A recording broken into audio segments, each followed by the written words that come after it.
No GPS, no rules, no shame. Just a funky little quad in a soul train frame. We fly that flow. Spread that gap. No time to nap. No time to nap. Hit that road. Funk and control. Funk and control. Bounce that wall. Bounce that all. We fly it all. Funk it all. We fly it all.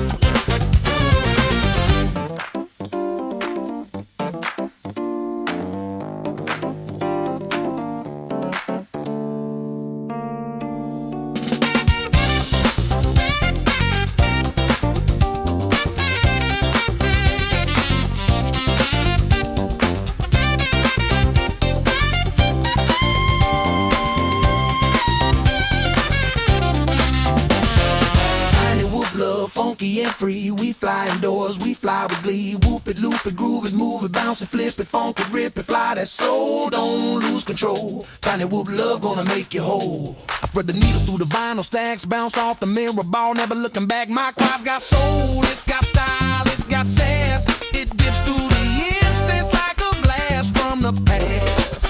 I'm flying figure eights through the lava lamp glow, dodging house plants like a funky pro. My whoops got rhythm, my sticks got heat. I'm the pilot of the party with the grooviest beat. I loop through the hallway, I dive by the broom. I'm the disco ghost in your living room. I hit that split that's over grandma's chair. She just claps and says, boy, you got flair. I'm flying freestyle with a velvet touch. My quad so smooth it don't need a clutch. From the shag rug to the ceiling fan, I'm the funky little fly with a master plan. The curtains dancing on the breeze, freestyle funk in my living room with ease. Tiny whoop magic bumping every wall. I'm the James Brown of flight, can't stop at all.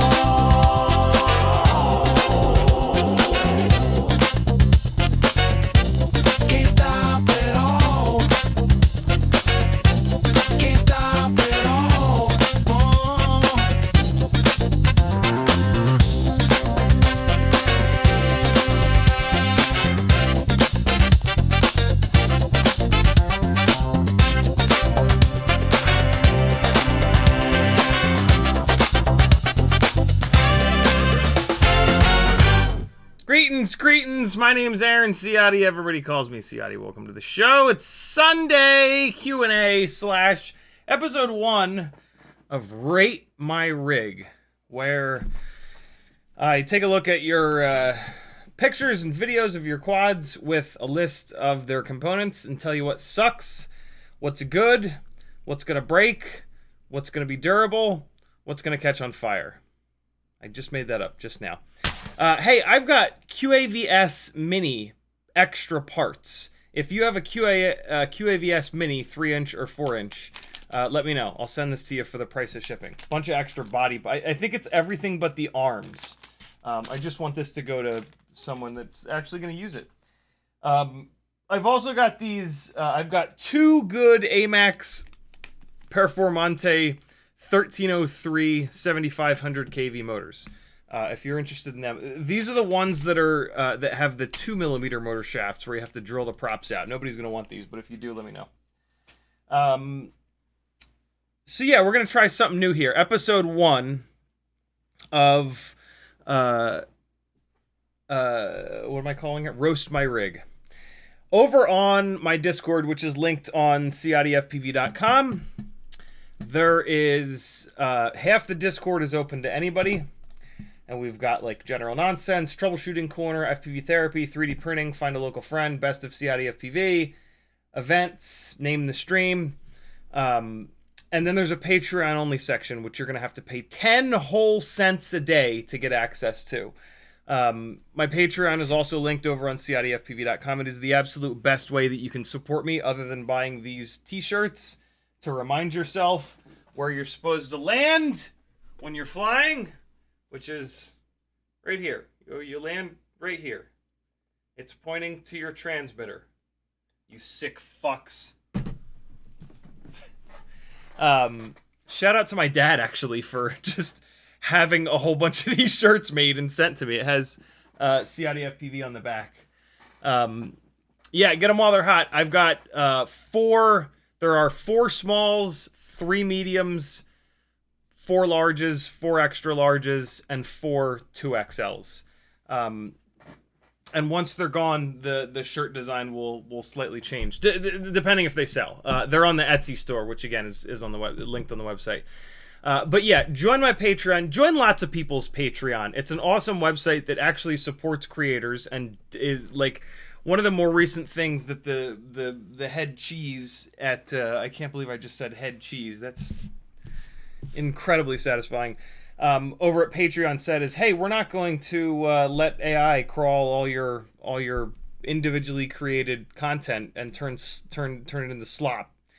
Other than that, it's just a great spot to support people doing cool stuff. The more people you support that are doing cool stuff, the more cool stuff that'll get done. Go figure. If we don't support people doing cool stuff, a lot less people will make cool stuff. It's hard to do cool stuff full time and have like a budget to do a really good job with it. So support those of us that are doing that. Yeah, $3 a month to get Patreon access, and you'll get full Discord. You'll get a Patreon specific playlist, unlisted playlist over on YouTube with over 100 specific live streams that we've done together, half done edits, behind the scenes edits, sketchy flying I don't want to be public, a bunch of like 8x7 edits before I go 16x9 or 4x3 or whatever. Yeah, it's a blast. Do it. Join the Patreon and you'll have access to Rate My Rig, where you can put your builds up here. And then we're just going to go through them. This is my little way here of leaving something that I can see in the future. And then I guess what I should do is drop the link. I need to like mark the end of it. And so I'm just going to do that. And so now that'll drop the thumbnail of episode 1. And we're going to try to get through all of these that are above episode 1. There's a bunch, but I think we can do it.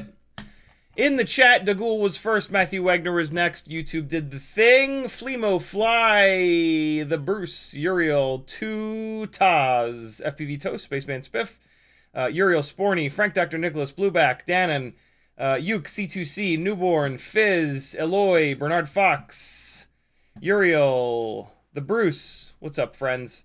So yeah, any that you guys post in, Roast My Rig after that thumbnail that I just posted, we'll do on the next episode. And I guess I'll just wait until there's enough in there for me to do like an hour's worth of it. On the intro there, you were watching the Max Frames M2 analog build.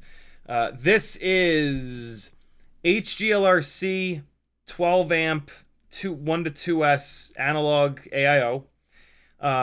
HGLR. I'm sorry. It's the JHE MCU, isn't it? It's the JHE MCU. Yep.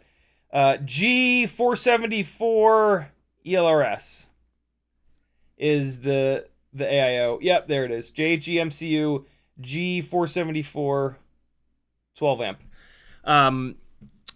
HGLRC are the motors. These are 1202.5. Is 11,000? Yeah, 1202.5, 11,000 kV motors. I've got the Emax Avan tri-blades on here. These are not the best propellers. These are the most durable propellers. This thing is in just absolute basher mode. The HQ 2x2x3 propellers are a little bit better balanced, a little bit lighter, but they're nowhere near as durable. These are absurd, like absolutely ridiculously strong propellers. You can bounce these things off of hard surfaces all day, every day, and they'll just kind of smile at you. A 1202, a 12 or 13 millimeter wide motor is going to have a 2 millimeter motor shaft down below the bell, unlike the smaller motors, which only have a 1.5 millimeter motor shaft down below the bell. And that makes these motors absurdly durable. And so this is in like full tilt basher mode right now, and it is so much fun. You just fly it so reckless. It's so lightweight that it's not going to hurt anybody or like even leave a mark on stuff. And so you just fly it like your face is on fire, and it's hysterically fun. I've got a little True RC in the Max Frames TPU in the back. I was running a 2S 450 mAh BT 3.0 battery on it. It's one of the Tiny Whoop batteries, and then the camera is a Beta FPV CO3. It might be one of the it might be one of the older might be one of the older CO3s. It looks kind of washed out. I have a bunch of there have been like 5 different versions of the Beta FPV CO3 camera over the years. They're all really good, but some of them are a little bit bright outside. We've tested a few of them before, and they vary wildly. The current generation of Beta FPV CO3 is the best, thank God. It's always annoying when there's some old version of something that is better, that is hard to find, but that I lose my mind and spend way too much time trying to source. Yeah, great fun. Great fun. We've been doing a lot of DJI 04 stuff lately. I want to return to our roots here for a week or two, and feature a bunch of analog setups. And so, yeah, that full battery was this absolute blast. And then the last tiny little bit of flying was on this guy. This is a Beta FPV Air 75 V2 that I just motor swapped. I put these, because the motors that it comes with, I think it comes with 802s that are, and Beta FPV doesn't have any 802s on a 1.5mm motor shaft. They're on a 1mm motor shaft, which just bends like 5 crashes in. And so motor swap this, but then put it on these HQ 1.6-inch bi-blades, and they break all the damn time. And so 30 seconds into the flight, one of these propellers exploded, and I had to go retrieve it. And so, yeah, I think I'm done with this. I'm just so frustrated with fragile propellers on these little things. Like a durable propeller is becoming like the most important bit of any of these builds. It's just so stupid to have props that blow up in the air. These HQ ultralights are awesome. I absolutely love the way that they fly. They're really well balanced. They're better balanced than the Gemfan 1610s. They are a lot lighter, but they just break all the time. Like, even on this thing that's really lightweight and lower power than the 2S version, on the 2S builds, I don't even bother with these HQ ultralights. They just break constantly. On this 1S build, I thought it would be okay, but no, they just break all the time. It's just outrageous. And so, yeah, no more of these HQ ultralights when I'm flying outside. When you're flying in the house, whatever, because you're not going to lose it, right? Like, inside the house, there is nothing that is unrecoverable. And so the prop breaks, whatever, go get it, swap a new one on, away you go. But as soon as you start flying around outside and there's like Amazon trucks rolling by in the street trying to run your shit over, it matters. And so, yeah, this is going to get, I haven't flown this in a while. I'm going to put this onto Gemfan 1610 bi-blades, which are the actually durable 1.6-inch bi-blades.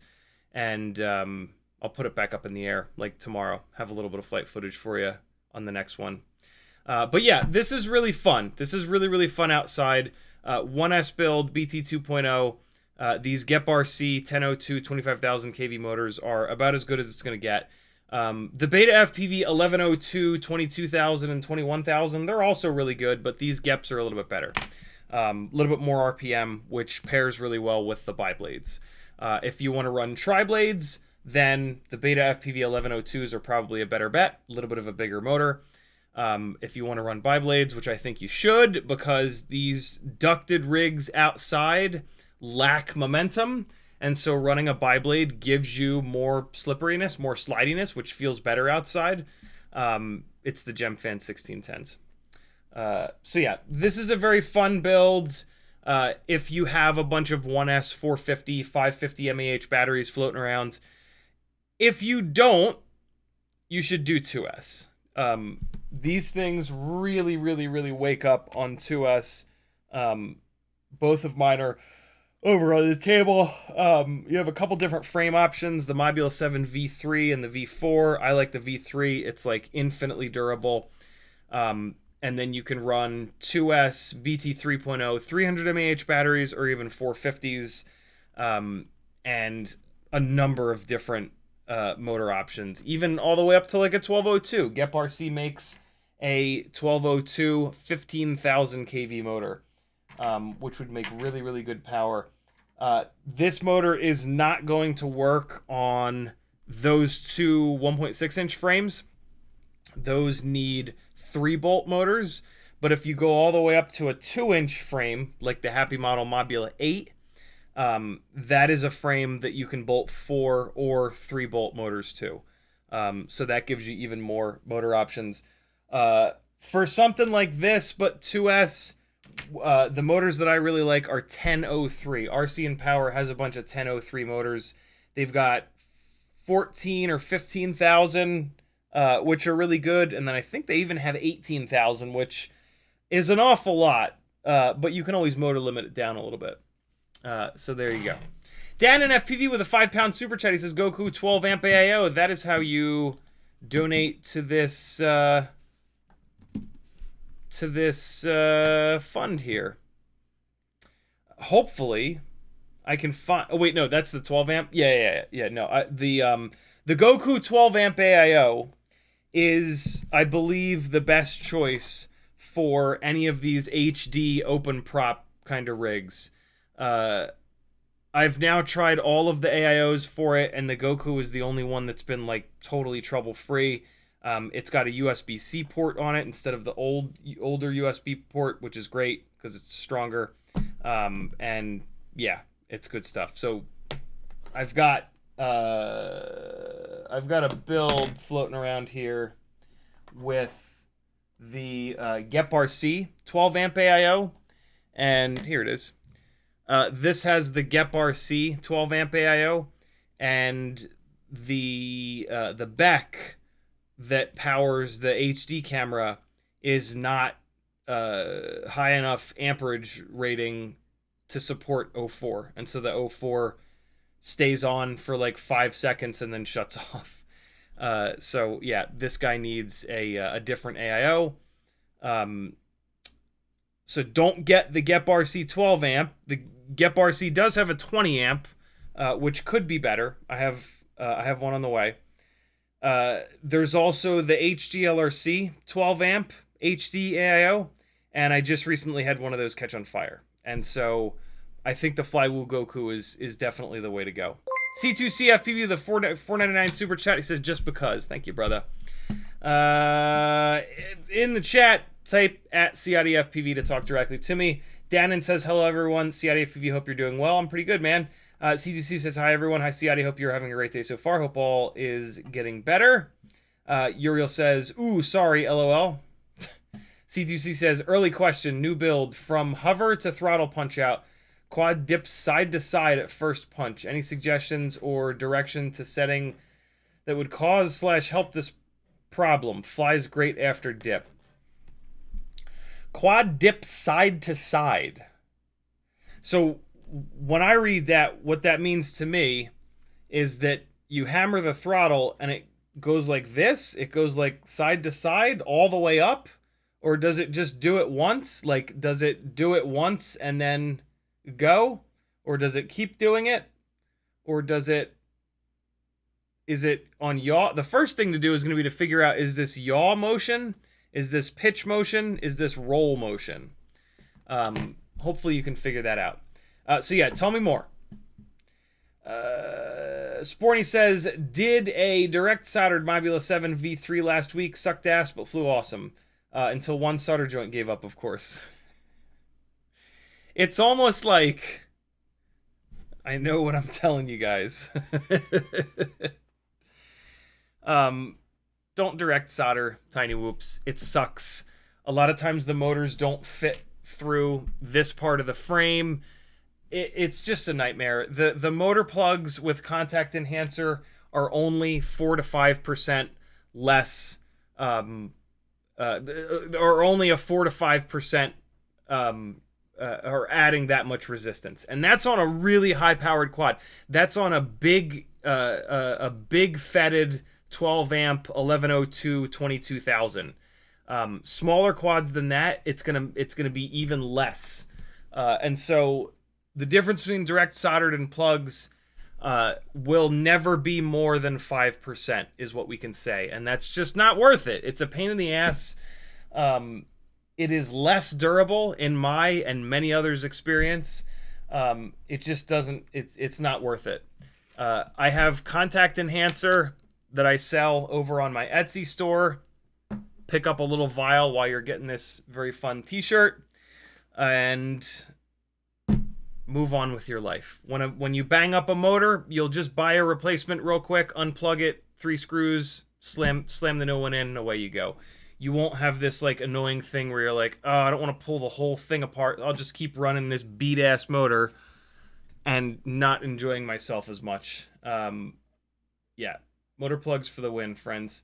The testing that I did with the contact enhancer showed between it was either 4 to 5% or 4 to 6% improvement over no contact enhancer. So, like, if you're not going to use the contact enhancer, yeah, okay, now you're looking at like a 10% difference.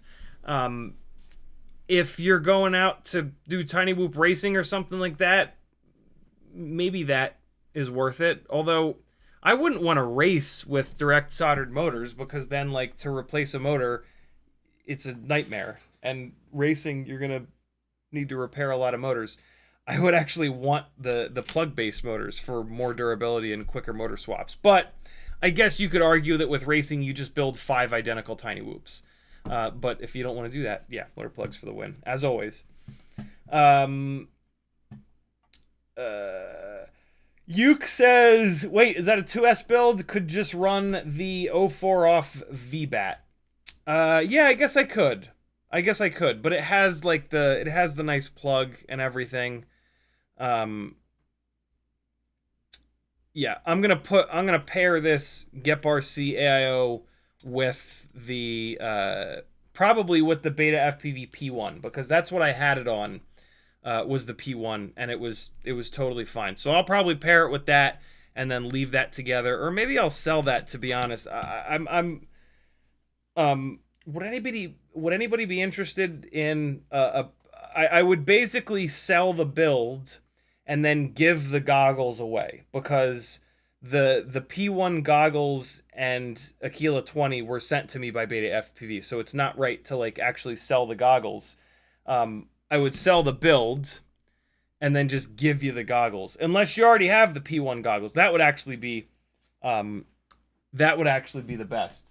The best kind of scenario. It would be an open prop 2.5-inch build, more than likely, on this frame here, with a set of 1103s. So yeah, if there's anybody that has the Beta FPV P1 system, or I think there might be some cross compatibility, I don't really know. I haven't paid too much attention to the artisan stuff. Let me know. I might be willing to put that together and kind of sell it, because I'm going to stick with the Goku moving forward for the AIOs. Striker says, lots of off-throttle pitch wobble on my 2.5-inch build. Any generic reasons as to why that happens? No, there are very few generic reasons to anything in FPV. Everything is pretty specific. Ooh, C2C got back to us. He says, C2C's original comment was, new build from hover to throttle punch out. So I'm assuming we're at 30% throttle hover, and then we're just pounding it up to full throttle. Quad dips side to side at first punch. And then he gave me a little bit more info. He says, just one dip. Up, down, one dip. Okay. So, more than likely, if you go from 0 throttle to full throttle very quickly, and it doesn't just rocket into the sky, right? It does anything weird. More than likely, you've got a motor that's on its way out, or an ESC channel that's on its way out. The motor could have a wire that's about to break. It could. there's a number of things that could be wrong with the motor, but you've got a motor that's on its way out. For an ESC FET, it could be like a weak connector, or it could just be the FET. A number of things could be wrong, but an ESC channel is on its way out, okay? And so if you can like isolate it, right? If you can isolate it to it's a nose down dip. You go full throttle, it goes nose down for a second, and then it comes back, and then it goes up. Take the front motors and move them to the rear, and take the even better if you can figure out that it's a corner. If you're doing it and you realize that it's the left front corner, it's motor 4, take that motor off and move it to the back, or just anywhere else, and take one of those other motors and move it up there. And then go do it again. And if it's still doing the exact same thing, the problem is the ESC channel, not the motor. If the problem moves to the back with the motor, then you know the problem is the motor, okay? And so there's something mechanically wrong with that rig. Take the props off, go into the motors tab, spin the motors up, look at the RPM, make sure that they're all pulling the same RPM. Spin the motors up to full, 1, then 2, then 3, then 4. See if one of them doesn't sound the same, right? Try to find the actual mechanical problem first. If that fails, or if you're just being lazy, there are some things that we can do in the software, but putting band-aids on within the software being Betaflight, you're never going to have something that flies great. You're going to have a fucked up mechanical system that you've put band-aids on top of. In this case, the band-aid is... All of a sudden, I can't think of the command in Betaflight. I'm getting old, friends. Jesus Christ. 45. Oh, my God. Anti-gravity. Anti-gravity. It's called anti-gravity. It's called that because... the pull request for this feature was put through by a guy named Andy. His first name is Andy. His last name is actually also Andy. It's crazy. His name is Andy. And so you're going to turn up anti-gravity. It looks like they didn't update the spelling. They didn't realize that his name was Andy. And so they accidentally called it anti-gravity, but it's actually anti-gravity. And so you're going to turn that up. The default is 8. I would turn it up to 12 and see if it makes a difference. And then 16. Make big changes with Andy's gravity. To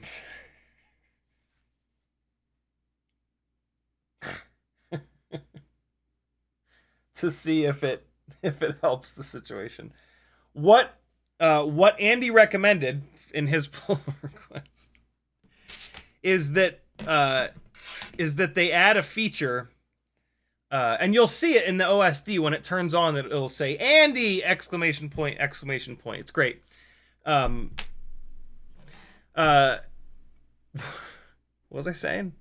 Oh, what it does is it boosts the PIDs when you move the throttle stick really fast. So when you move the throttle stick up or down really fast, it momentarily boosts the PIDs. When you move the throttle really fast and you ask the motors to accelerate really hard, you're asking the motors to do a lot. They're taking the whole rotating assembly from one speed and changing that speed, and that is what puts the most stress on the ESC channel and on the motor. And so if one of those things is weak on one of the corners of the quad, ramming the throttle up to full as fast as your fingers can possibly go is going to show that. And so the anti-gravity, it boosts the PIDs so that when you do that, the PIDs are just error correction. And it going like that is error. And so it momentarily boosts the PIDs, so it's got a ton of error correction. And what it actually ends up doing, and this is the other reason that you want to fix the mechanical system instead of just putting software band-aids on it, with a really aggressive PID loop, what it's going to do is limit the other 3 motors really hard and really fast. The higher, the more aggressive the PID values, the faster the error correction is either going to boost or clamp down on motors. And so it's going to try to boost that one motor or channel that's weak, and then when it runs out and it can't put any more power to that channel, it's going to hold the other 3 channels back.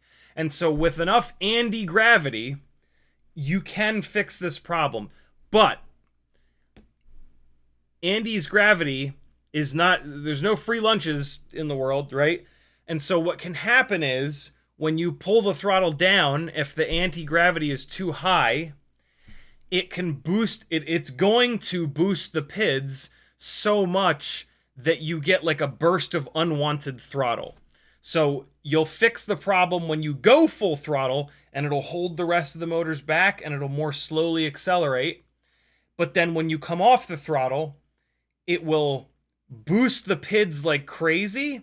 And that when the PIDs get boosted really high, they make power. They're gonna try to.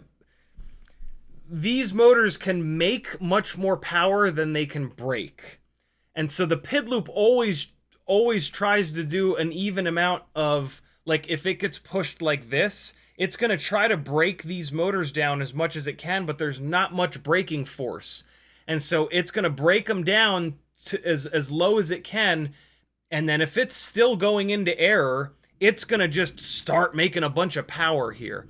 And so you can get this situation where, like, you go to throw it up like this and you chop the throttle and you get this boost of power from having the anti-gravity so high that every time you chop the throttle, it does that. And you can literally hear it. The test that I always do for if the anti-gravity is too high is I just hover the thing and I just slam the throttle up and down as fast as I can, absolutely as fast as I can. And I just listen. What I want to hear is the quad tracking the throttle perfectly. So I want to hear whoop, whoop, whoop, whoop. When Andy's gravity is too high, you're going to hear whoop, whoop, because it's going to react to you increasing and decreasing the throttle. But then when you decrease the throttle, the anti-gravity is going to be so high that the PIDs are going to skyrocket through the roof, and the PIDs are going to have their own little jump that they do. And so you'll hear a little double. You'll hit the throttle once and you'll hear a little double. You can sometimes see it. It's easier to see naked eye outside of the goggles, but you'll hear it. The big thing is that you'll hear it. That's one of the ways to tune anti-gravity. The default setting of 8, the default gain of 8 for anti-gravity is really good, and that's going to cover up a lot of the bullshit until you have a situation where the mechanical system is fucked and the ESC channel is weak or the motor is weak. And then that default value for anti-gravity is not going to be enough. And so fix the mechanical system at that point. If for some reason you can't, sure, just keep hammering on, just keep changing that anti-gravity gain higher and higher and higher. But eventually fix the mechanical system, because having too high of an anti-gravity is not a good thing. Cool? There you guys go.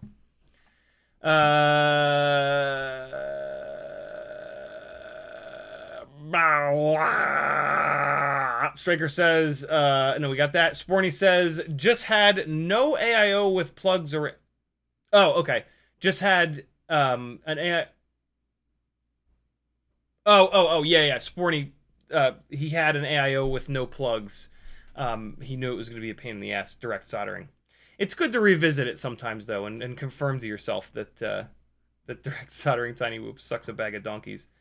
Render says, I race West Coast Whoop Championship with one working whoop, solder to wire just in time to continue racing. LOL.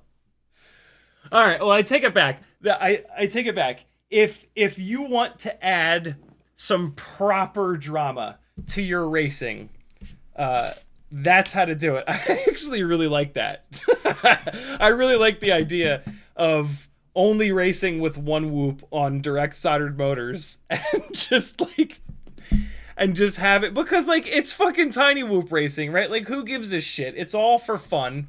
And like, yeah, okay, racing is fun, but like it's easy to fly batteries. You don't get many situations where you have to be like a fucking like an F1 pit crew, like trying to fix something as quickly as possible before the next race. I actually really, really like that. I really like the idea of kind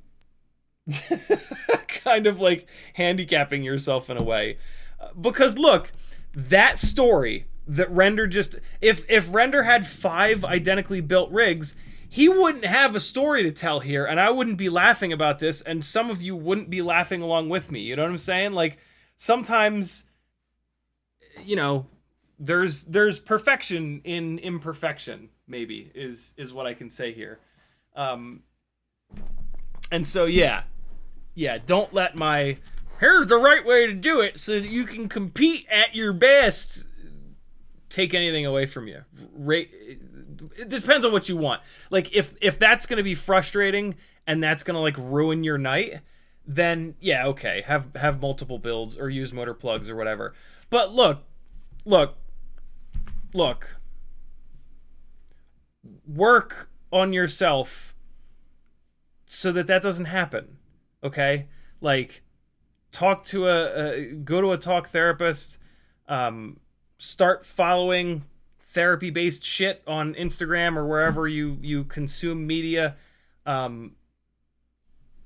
Figure out a way to not get frustrated when things don't go your way. I know that's hard because as men in the culture that, you know, I'm an 80s kid, my generation for sure, older generations for sure.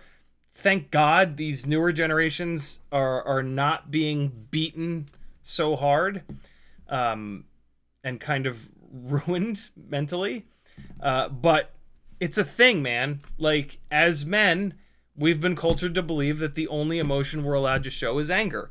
And that has fucked all of us up. And it's a nightmare. And we should not be in charge of anything because we can't handle our emotions.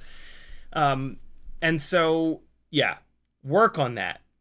Maybe this is an opportunity to work on that. Having a story of the one time that you got the motor soldered back within 30 seconds of the race start and, like, you know, put it on the gate, ran back and took off. It doesn't matter if you won or not. Like, I guess especially if you're shitty, if you're a slow pilot, definitely do this, because then the story is not about you coming in last place all the time. The story is about how epic the repair that you did was. You know what I'm saying? But yeah, it's gonna come back to your ability to deal with change and to meet adversity with a smile and with, you know, some enthusiasm rather than frustration. And it's hard. Like, I'm not great at it either. I will absolutely cop to that. But I work on it. I've worked on it and I've gotten a lot better. And I will continue to get better because I will continue to work about it and think about it and realize it about myself and want to be a little bit better without like beating myself or shaming myself, right? Hopefully. I'm really good at that, but it doesn't help anything. So yeah, I love that. Striker says, do you run capacitors on your 2-inch, 2.5-inch analog rigs? I don't. There's really not a good spot for them. I found these solid polymer Unicon 16 volt 470, and they're life-changing in terms of video noise. Oh yeah, okay. On analog, so on the digital rigs, it doesn't really make a whole lot of sense. The AIOs don't seem to be blowing up because of a lack of capacitance. But yeah, on analog builds, capacitors have the potential to help with video noise. I never really thought of that.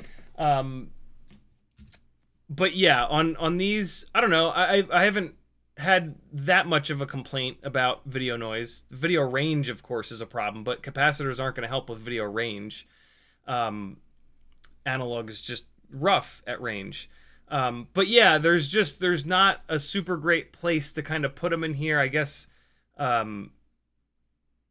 if that was important to me, I would find a way. I would find a way to like zip tie one of the little ones to the rear standoff maybe and run a little set of leads over here to the battery pads.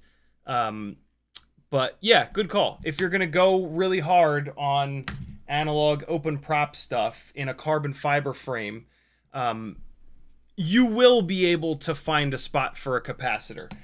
On these plastic framed builds, you're kind of not. Like, there really isn't a spot for a capacitor in here, just because of the way that the canopy sits. And like, the thing you want to remember about capacitors is that if they break off, it's going to reset the AIO and or blow something up. And so like, if there's not a good spot for a capacitor, you kind of shouldn't put a capacitor, because it's just going to end up breaking off, and you might lose the entire build. But yeah, on these open prop builds, you know, you've got like a rear standoff. Sometimes you've got like a little rear space in here. You could probably maybe like zip tie it to the bottom of the top plate or something like that. Yeah, on this style build, you could find a place for it. It's not going to be great. It's not going to be pretty. It's going to look a little janky, and it's going to be annoying as hell. And so, yeah, maybe just don't run them. The better quality AIO you get, the more capacitance it's going to have on board, in which case you won't need to run an external capacitor. And so, yeah, if you're buying the cheapest possible AIO and then wondering why there's a shitload of video noise, that's potentially why. Capacitors are damn near free. And so, like, doing that, if you've got a spot for a capacitor, that's a way of saving a little bit of money. But, yeah, I haven't done it on any of these. I haven't found much of an issue with video noise. But capacitors never hurt. They only ever help, unless they break off and you lose the whole damn build. Then it's going to hurt. But, yeah. Mike Bravo with 100 PLN super chat. He says, thank you for all you are doing here. You're welcome, Mike. Thank you for supporting me. Let's see what the PLN conversion rate is so that I can put it in. Oh, that wasn't for the fund. That's just as a thank you. Cool. I am kind of curious though. Wow, dude, that's super generous. 26.33 US dollars. Those are Polish zlotys. Is that how it's pronounced? Zloty? Zlotich? How do I pronounce Polish zloty in English? Tell me! Zloty. Oh, man, come on now. Zloty. Zloty. Zloty. I can pronounce things every once in a while. Zloty. Thank you, dude. Very, very cool of you. Where are we at in chat here? C2C says, thanks, brother. We'll try mechanical first, then Andy's gravity. And always, Andy always has to take a bite of my sandwiches. Matthew Wagner says, a race event where everyone starts with this. Oh! Yeah, yo. Oh my god. A race event where everyone starts with the same bag of loose parts, and they have to build and then race. That is what's funny about that, especially like if there's soldering involved. What's funny is, like, do you half-ass the soldering and hope that the solder joints hold up for one race, or do you like spend another second to get half-decent solder joints? And like, do you half-ass it to the point that when you put a battery on it, the fucking thing blows up because you got solder balls or bridged solder joints? Yo, that's funny. And like, with how inexpensive, so here's how you do it. Here's how you do that. You do it with bind and flies, because that's the cheapest, right? So like Air 65, for example, you buy a bunch of Air 65 bind and flies, you unplug the motors, you desolder the battery leads. I think the battery lead is the solder, because otherwise it's gonna take forever, right? And so you desolder the battery leads. That's where you have to solder. The motors get plugged in. The screws get screwed in, which takes time in itself. And yeah, that's it. So you get the AIO, you get the motors, you get a bag of screws. You gotta open the bag of stupid tiny little screws and fucking deal with them without losing them. Yeah, dude, that's hysterical. And then if you want to be a real asshole, at the end of your laps, you have to take everything back apart to get it ready for the next person, for the next you wouldn't need to do it head to head. You would want this to be just time trial, because that way you don't have to buy like 4 bind and flies. You just buy 2 bind and flies, and then you just do 2 people at a time, and you just start the stopwatch. You know, start building, fly the 10 laps or whatever, and then land, pull it apart, desolder the battery leads, unplug. The problem becomes, you don't take it apart, because taking it apart, you end up just yanking stuff to get it done quick, and then you hurt it, and then for the next, and then it screws the next person over. So you don't take it apart. You have to build it. It's gonna take enough abuse getting built, right? Because the battery leads are gonna get half-assed, and the motor plugs are gonna get like rammed in there. And I guess you just say to everybody, like, if you bend a pin or something like that, you have to pay for it. That's awesome. Sporty says we could do FPV triathlons, racing, soldering, and tuning. Yeah, right. Hotbox Slays says, if I swap out my 65 V2 freestyle motors for Weebleed 702 28,500 kV motors, will I need to retune PIDs, or will it be fine for a beginner? Let's see what kV those motors are. Beta FPV Air 65 V2 freestyle. So I think those freestyle motors are like pretty low kV. 26,000 maybe.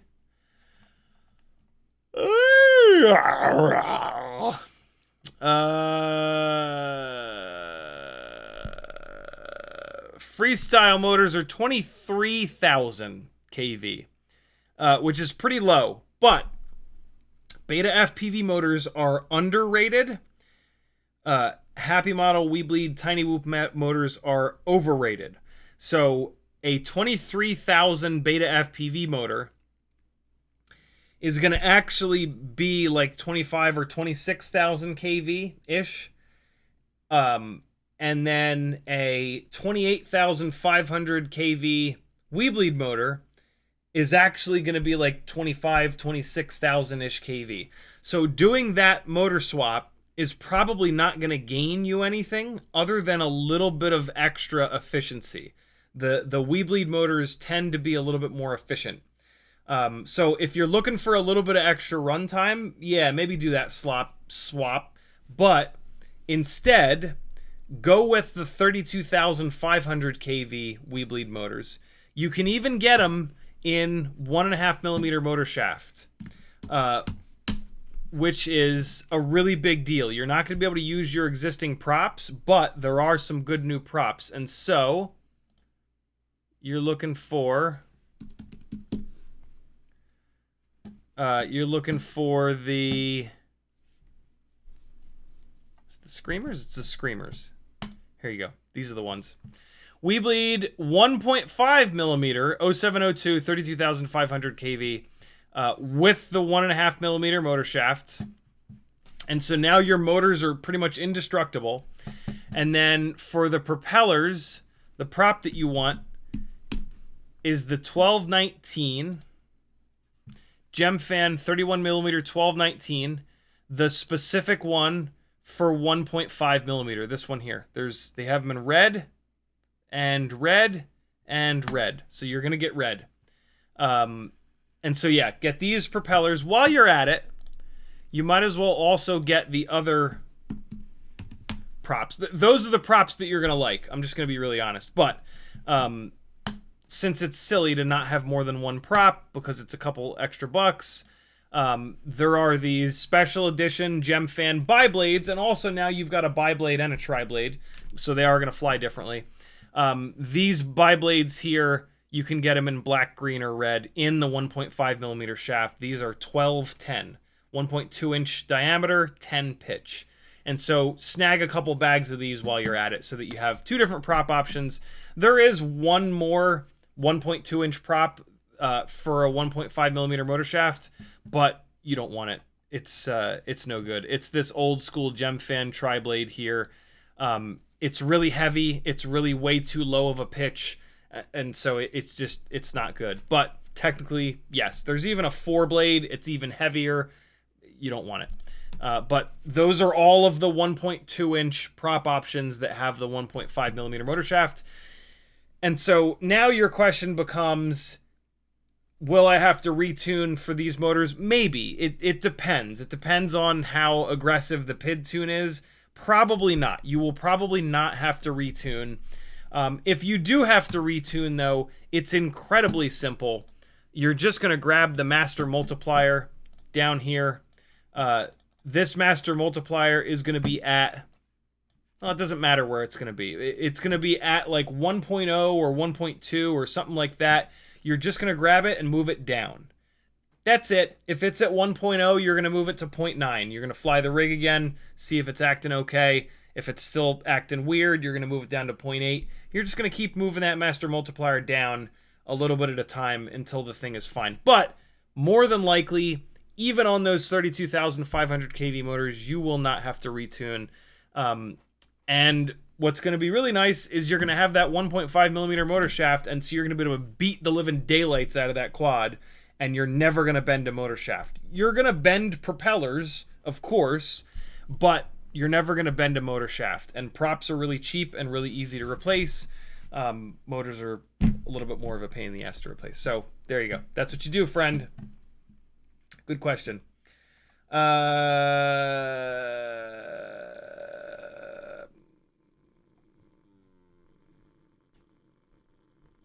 Salamanca. Little Boo and I, Little Boo being Florence, Maggie's 15-year-old, who just got her septum pierced yesterday, which I'm like, about.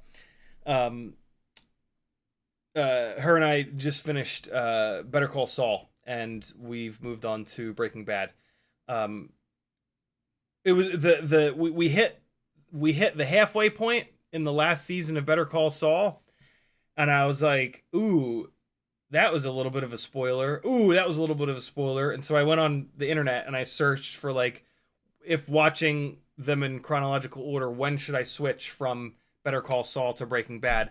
And everybody says like halfway through the last season. So I was like, hold on, stop. Let's stop the last season. So we didn't quite hit the halfway point. We're like 1 or 2 episodes past. And so we stopped, and now we're going Breaking Bad. Apparently, you go all the way to the end of Breaking Bad, and then you do El Camino, the little movie, and then you go back to the last half of the last season of Better Call Saul, and that's how you have as few spoilers as possible. And so yeah, we just hit the end of the first season of Breaking Bad, and my God, I think this is the 4th time I've watched through Breaking Bad, maybe only the 3rd time. It's just the greatest show ever. It's like the character development, the obviously like the cinematography, the storytelling, the story writing, like, Jesus Christ, it's just so goddamn good. It's funny, I remember the previous time that I watched through Breaking Bad, I remember having this same thought, like, oh my God, I forgot how absolutely unbelievable this is. The way that they just like make you hate certain characters, oh my God, it's just the greatest. Uriel says, I'm sometimes a shouter. I go to the toilet and shout as hard as possible and walk out with a straight face. There you go. Classic Uriel live chat comment. I love it.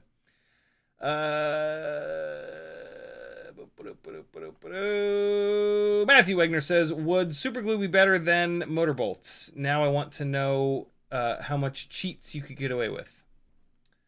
What? You talking about trying to keep the props on? Trying to keep the props from flying off?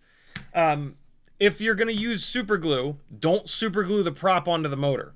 Put super glue on the tip of a pin and then rub the super glue around the inside of the propeller hole, and then let it dry. When it dries, it's going to have like a texture to it.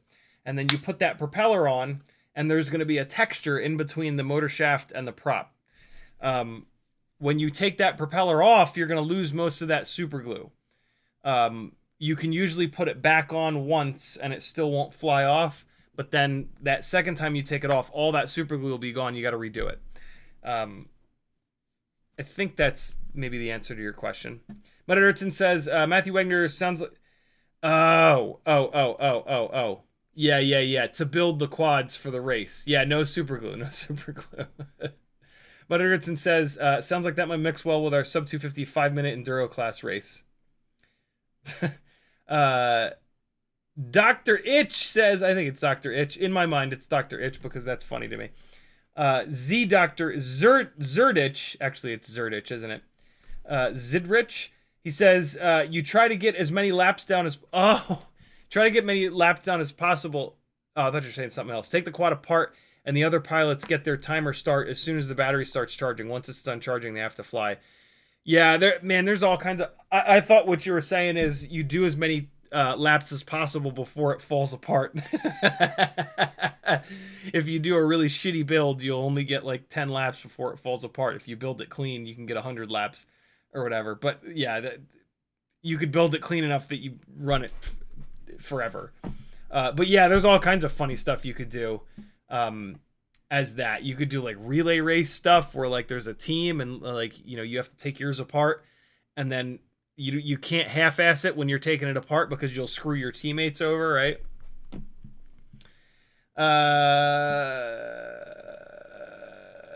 Zerdich says, have you seen the new RCN Power Evo 0702 33,800 kV? On paper, they shit on Beta FPV Champion motors. Yes, I have. I chose not to get them because the less powerful RCN Power 0702 29,000 kV motors were too much power. And so I have no want or need for even more power on what, in my opinion, is an indoor motor. 702s are for flying inside the house. They don't have a home outside. They're not big enough. They're not powerful enough. So they're only for flying inside the house. And I don't have a warehouse to fly in. If you've got a warehouse to fly in, yeah, these mega powerful 702s might be fun for you. Might also be fun to go up to 75 millimeter and or 2S, right? But like if you've got a warehouse with lots of tiny little tight gaps, I can see where that would be fun. The problem with these really high power 702s is they just obliterate your batteries. You get like a 1.5-minute runtime, and your batteries get too hot, and it hurts the batteries. And then you only get 20-30 cycles out of a set of batteries before the performance kind of sucks, and that's sort of silly for me, in my opinion. And so, like, for hardcore racing, I get it. But for freestyle or for just normal humans, it's just too much power. Same thing with the new Beta FPV Champion motors. It's way too much power. It's hysterical that they exist, and I love that they exist. But realistically, it's just way too much. Uriel says, Breaking Bad, I watched first part, been there, done that. Straker says, 17 years on this earth, and I haven't watched Breaking Bad. My biggest blunder as a human yet. Pretty much. Matthew Wagner says, Superglue Comet was about building as fast as possible.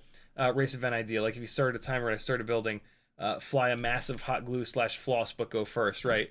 Yeah, I think that would be really funny to see the hacks that people would make to still be able to fly their amount of laps. And I think it being team-based is actually even cooler because you can't screw over the people after you by doing it makes not half-assing the build even more important, right? If it's just you, if like you just have to get it airworthy and do like 10 laps, the time that you'll save half-assing the build is probably going to be like the meta. It's probably going to be a contest of who can half-ass the build as much and get the build just done and in the air, which what's kind of funny about that is that helps the people that aren't necessarily great pilots, right? Like the people that have spent all of their time building and not much of their time flying, they probably are going to have the advantage there. But if you put somebody behind you and you have to tear this thing apart, yeah. Because I think during that build phase, stuff like carefully plugging the motors in goes completely out the window, and you just the fucking motors in there, right?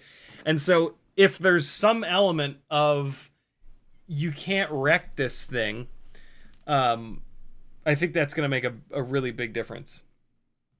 It could be super fun, man.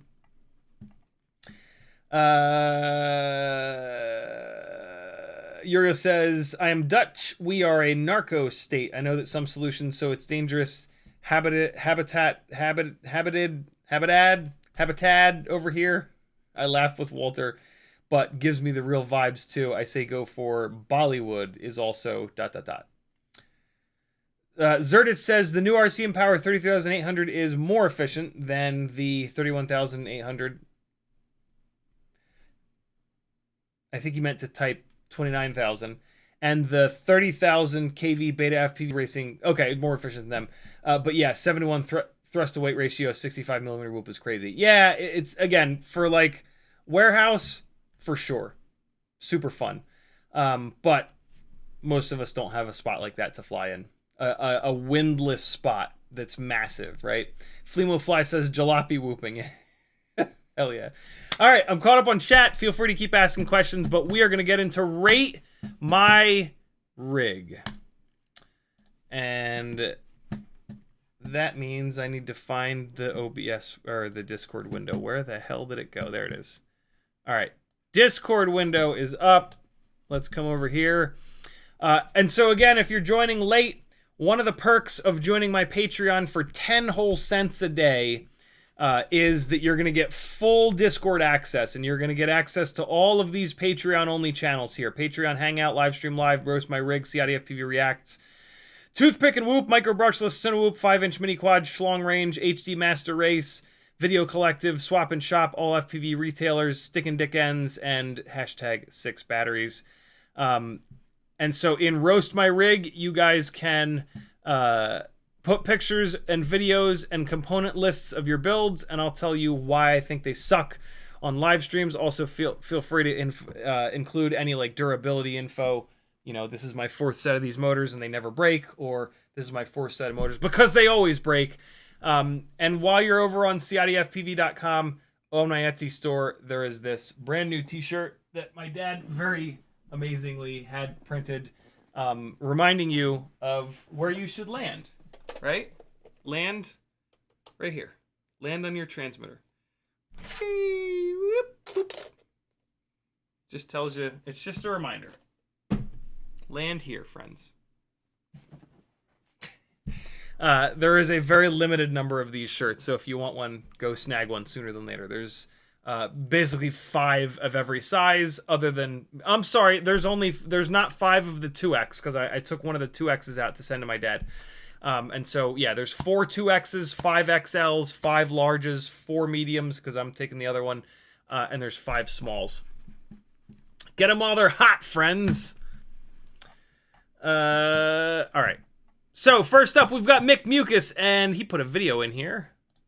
Let's take a quick look. Will it play the audio? Probably not. This battery looks to be in bad... Okay.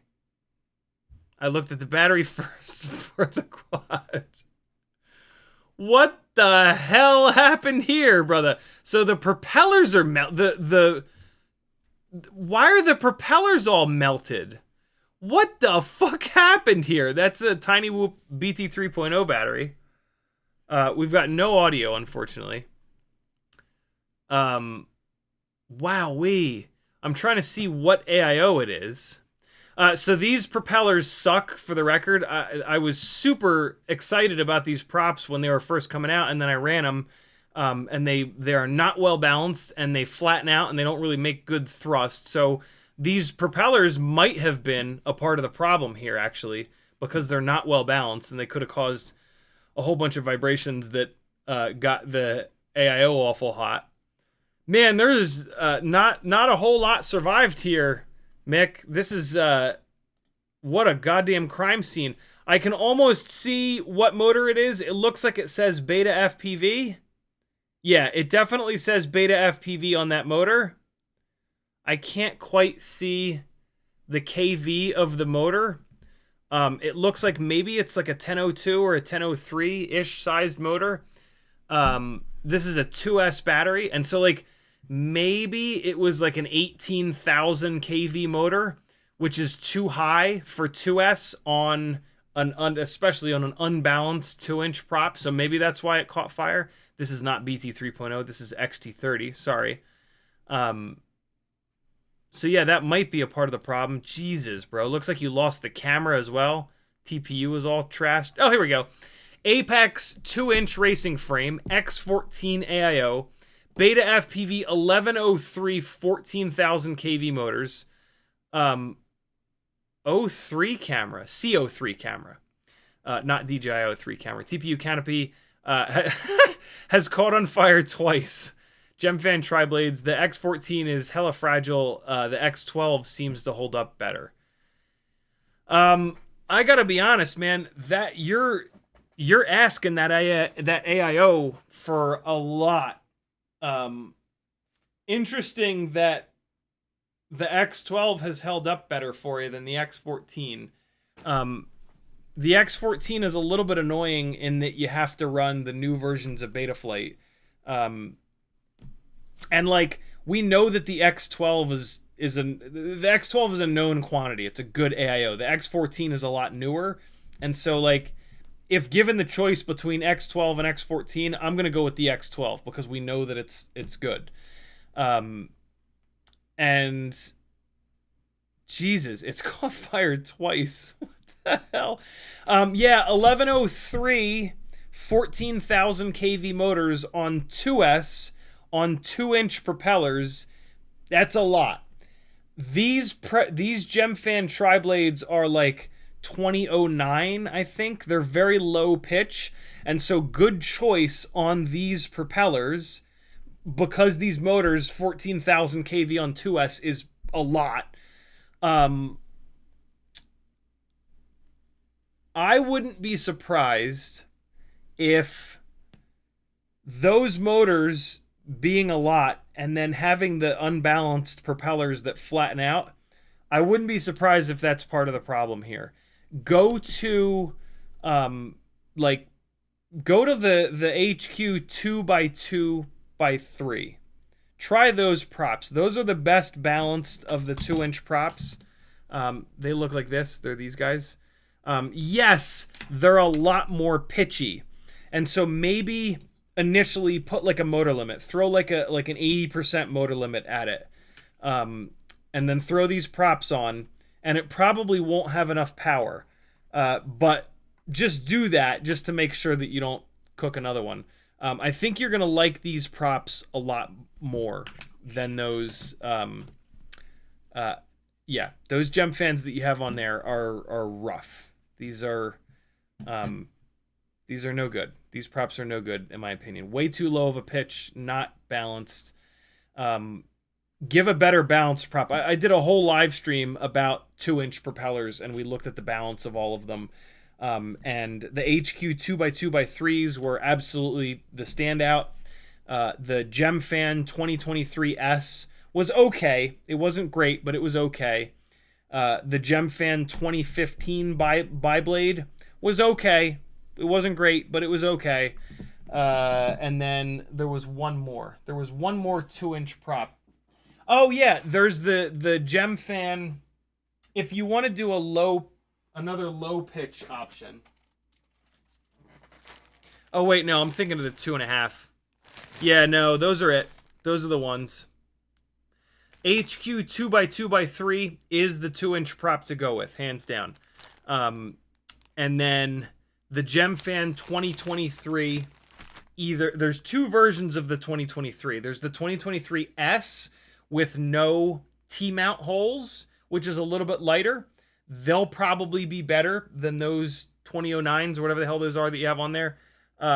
Just put that motor limit on initially just to make sure. And then there's the regular GemFan 2023s that you would only use with a motor that's got T-mount holes. The T-mount holes are going to make it a lot more durable. And then, of course, there's the 2015 bi-blades, which if you want a bi-blade, those motors are big enough and high enough kV where the 2015 bi-blades would probably actually be pretty good. But to be honest, an 1103, that's a big beefy motor that'll easily handle these tri-blades. And so yeah, HQ 2x2x3, that's what you want. 1103 is plenty of motor to handle this weight and drag of propeller, and it's just better balanced than all the other ones. And so yeah, there you go. I don't know anything about the Apex 2-inch racing frame. Make sure that the carbon fiber on that frame is the directionality of the strands is the length of the arms. Make sure that the frame is not bendy like this. This is the first gen Max Frames M2 that does not have the carbon fiber going the length of the arms.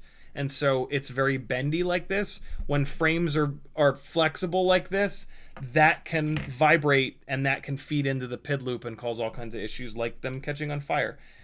You want a frame that is really, really stiff with and the best way to make the arms stiff is to run the carbon fiber the length of the arms. This is what it should look like. This is what it looks like when carbon fiber is running the length of the arms.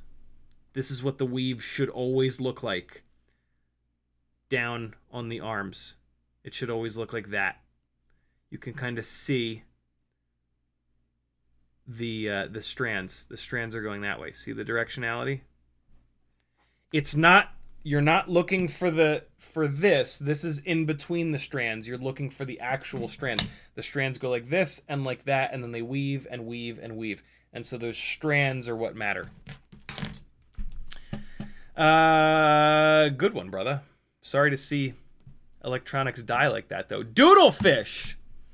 With a Meteor 75 Pro 04 light and Flywoo wide-angle lens. Meteor 75 Pro with 04 light that I transplanted into an Air 65 2 frame and swapped to 802 22,000 kV motors. Quite happy with it. Oh, wait, hold on. Hold on. Sorry. Mick, yeah.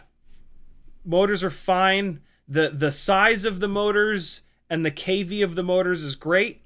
Get rid of those props for sure. I don't know anything about that frame, so I can't really speak to it, but look, bend the frame like I did. Make sure it's not floppy. CO3 camera, I love. TPU canopy. I don't run TPU canopies on stuff that I fly outside because when I crash inverted, it's really hard. So I would personally try to find some sort of a molded canopy that's going to be a lot stronger, but that's on you. And yeah, XT30 is fine for the battery. So there you go. There's my rating of your rig. Doodlefish, swapped to 802 22,000 kV motors. Quite happy with performance, but I keep breaking 04s. I now have broken 5 04 light air units and lost one. Drone on the left ended up getting lost night flying. Drone on the right, the Matrix 3-in-1 is toast from a crash. So let's take a look. Okay, so you are breaking these because this is an insane way of mounting them. You are going to keep breaking 04 lights until you get them into a much better mount than this. 04 lights are more durable than the walk snail lights, but they're nowhere near as durable as analog cameras. And so if you mount an 04 light in a canopy that is like molded and intelligently designed, they can be shockingly durable. They're never going to be anywhere near as durable as analog cameras, because analog cameras have been made for the last 10 plus years. But mounting an 04 in a TPU setup like this, and this is like a really thin TPU canopy, yeah, you're gonna break a lot of O4 light cameras for sure. So that's gonna be my first thing. Like I would only ever a rig like this. I would only fly this in super open air. I wouldn't dare crash something like this because I know that it's gonna just absolutely implode. This panel that you have on top of the AIO, not on the top of the AIO, on top of the VTX, I don't really think that this is protecting anything. There's very little chance that something's going to hit this. And so I would ditch this if you can. If you can ditch this top panel, I would. Or at least run a top panel that has a little bit less to it. I sell one on my Etsy store. I sell this one on my Etsy store. As thin as possible, right? Like absolutely as thin as possible. But typically I don't run these. I only run these like kind of for fun. And so yeah, maybe thin out this top piece or just bail on it altogether if possible. This is one of those Happy Model crown antennas. What do you have any feedback on these crown antennas? Have you had them blow up? I haven't run mine. I bought one. I haven't run it because I'm a shite. I've also heard that these are very fragile, which is one of the reasons I haven't run it. These propellers, these Gem Fan. So this is a Meteor 75 Pro frame, which forces you to run 1.8 inch props. There are not a lot of options in the 1.8 inch prop world. These are the old Gem Fan bi-blades, which are pretty heavy. They are durable. I will give them that, but they're pretty heavy and they're not super well balanced. And so I don't like these. I don't like any of the 1.8 inch props. I have not found a single 1.8 inch prop that is well balanced, flies good, and is durable. The HQ 1.8 inch 2 and 3 blade ultralights fly great and they're lightweight, but they're not durable at all. These are out of balance. The HQs are very well balanced as well. These Gem Fans are not very well balanced. They're heavy, so they don't fly great, but they are durable. They don't blow up at the hub and end up with you losing the quad. Personally, I've taken all of my 1.8 inch prop builds apart and moved them either to 2 inch or 1.6 inch. I don't find a lot of reason to be in this middle ground of 1.8, mainly because there just aren't any good propellers. Also, if you're going to be in this 1.8 inch world, the Happy Model M80 frame is better. It's lighter and it's just as strong as this Meteor 75 Pro frame. So if you're going to keep this together as is, you can save a little bit of weight by going to that M80 frame.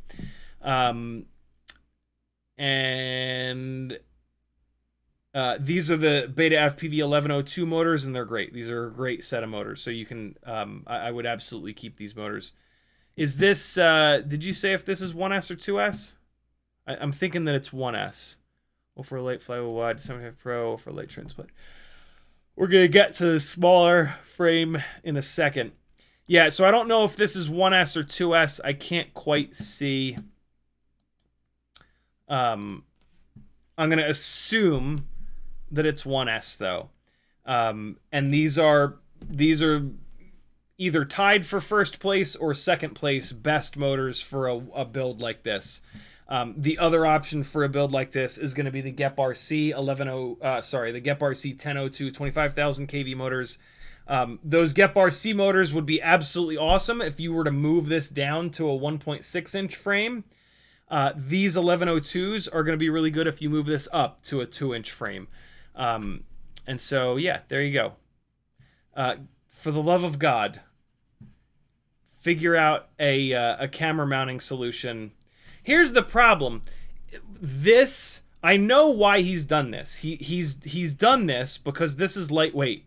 This is the lightest weight possible way to mount this DJI O4 system. And this build on 1S is not going to fly great if it gains any weight. And so in this configuration, it probably flies somewhat acceptable. if you put a canopy on here that's molded and a lot more durable, it's going to be a lot heavier, and this thing is not going to fly nearly as good. So yeah, I get it. I get why you've done this, but Jesus, it's, yeah. Stop breaking 04s. Now we've got a little old 65 millimeter 04 light build. Great choice not doing the wide angle. This is the perfect spot for the lightweight old school 04 light setup. Also, this is a much slower build, right? The smaller they are, the slower they are. And so the less field of view camera matches very well with a slower build. And so this kind of makes sense to do it like this. Again, you know, you're going to keep breaking these 04s on this super tiny little TPU flexible mounting setup.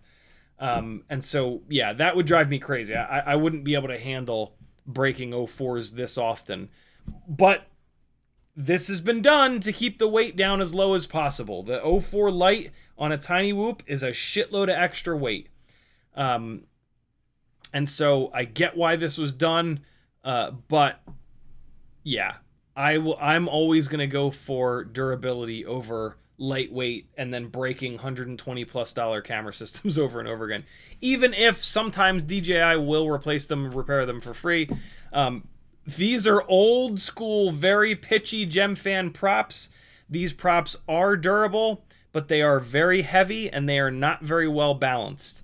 And so these propellers are probably on here because of how pitchy they are. We're trying to get any extra power out of this that we possibly can. I would switch over to the newer Gemfan 1219s. They are almost as pitchy, they are way lighter, and they are way better balanced. So I would switch over to those. Did you call out? I think you called out which motors these are. RC and Power 802 22,000 kV motors. So yeah, 22,000 kV is very low kV for a 1.2 inch propeller, and so that's also why these props are being used. The low kV of the motors we're trying to mask that with a really pitchy propeller, and so I kind of get it. The correct solution for this rig is going to be a lighter weight motor, a 702 motor that's really high kV, 32,500 from Weebleed, maybe even 40,000 from Weebleed. And a 702 is going to it's going to take a bunch of weight off of this thing. It's going to fly a lot better. You are going to be pushing those motors to their absolute limit, but a build like this is going to be pushing pretty much anything to its absolute limit. So, yeah, that's where I would go with the motors. 22,000 kV 802, there's not a whole lot you can do with that motor. I would actually put this motor onto a 1.6 inch propeller build on 2S, and then motor limit it down a little bit. Motor limit the 22,000 kV down to like 18,000 kV, and then run that on 1.6 inch bi-blades. That's what I would do with this set of RC and Power motors. 22,000 kV with a 1.2 inch prop, there's not a whole hell of a lot you can do. You end up having to run a propeller that is so heavy and so pitchy that the response time kind of sucks, and it just doesn't feel very good in the air. The frame looks like an old school Air 65 frame. You can save some weight with the new Air 65 V2 frame. This might be the V2 frame. It actually kind of looks like it looked like it just had the arrow in the front, but it looks like it might have the arrow in the back as well. So you might already have the Air 65 V2 frame. If you're flying this thing in tight spaces inside the house, maybe I would swap over to a Cockroach V3 frame, which has taller ducts on it. You got a bunch of grass in here though, so that actually leads me to believe you're flying it outside. If you're flying it outside, this is the best frame. The Air 65 V2. Yeah, I would again try to ditch this piece here. It's just dead weight. It's probably not doing a whole lot to help with durability. The cameras are breaking because of this daughter board on the back of the plug here. The plug, the wire is facing upwards, and so every single time anything hits the top of this flexible TPU, it's hammering down into this connector and breaking this connector off the board. you want to absolutely make sure that you're beefing that joint up. The first thing that you need to do whenever you get any 04 light is run a bead of at least E6000, if not something that's going to cure even harder than E6000, like the UV reactive stuff. The UV reactive Bondic is one of the companies that sells it. This might be a better choice. This is probably a better choice than E6000, because when it hardens and cures, it's like a rock versus E6000, which is a little squishy. You need to beef up that joint. You've got the back of the camera, and then you have this long, thin piece, and then you have the connector plug. The long, thin piece and the back of the camera board, you need to run a bead of something around that long piece. It breaks off the back of the camera board. It's not the plug. The plug is fine. It's that daughter board on the back of the top camera plug. Mads Tech has a video on it, but I just told you everything you need to know. And then a little tiny, thin, ultra lightweight wire antenna makes a lot of sense. 04 is awesome, and you could totally get away with this, and you're trying to save weight. So I see what you've done here, and you did a pretty good job, Doodlefish. I got to be honest. I see why you've made a lot of the decisions that you've made there. And then at the end there, I think you told us that you lost both of those. So now you can do fresh builds with some of the suggestions, maybe. OX544C says, French word. Similar to Caillou Mini, but available in Europe. AIO, JHEMCU, G474, ELVTX. I believe that's the 12 amp one that I just had blow up on me, so be careful. Motors, T-Motor M1103 8000, you'll be totally fine. Those are the motors that I tried on that same AIO, and it was absolutely fine. These motors do lack a little bit of KV, but it flew damn good. I was fine with those motors. I wasn't like blown away by them, and they weren't like a great option, but they're a low enough KV where that 12 amp AIO will not blow up. So those motors are actually a good choice for that AIO. Props, Gemfan Hurricane 2520, an excellent choice. The HQ 2521, are they? The HQ 2.5 inch prop that's a very similar pitch is a little bit better balanced, but a lot harder to find. So those Gemfan 2520s are absolutely fine. Beta FPV CO3 camera, arguably the best. Flyfish antenna. I haven't had a chance to try those. Have you had any luck with that antenna? It's hard to tell. Battery GNB 380. Maybe a little too small of a battery, although probably actually a great battery for those motors. That battery on all of these 2.5 inch builds, I've found that 2S450 is the smallest battery that I can go with for good flight performance. But on those little motors, on those lower KV motors, I should say, that lighter weight battery is actually going to help the situation. So that might actually be the perfect battery. 62 grams without the battery. The 1103 are apparently the worst in the 1103 range at bending motor shafts. I didn't crash mine enough to find that out. That's interesting. Bent one on my 4th flight, but been okay since. Analog reception isn't great, probably because of the antenna orientation. Let's take a look. So there's the 380. That frame does look very similar to the Caillou Mini. Oh, this is a different motor, but mine are silver. Hold on.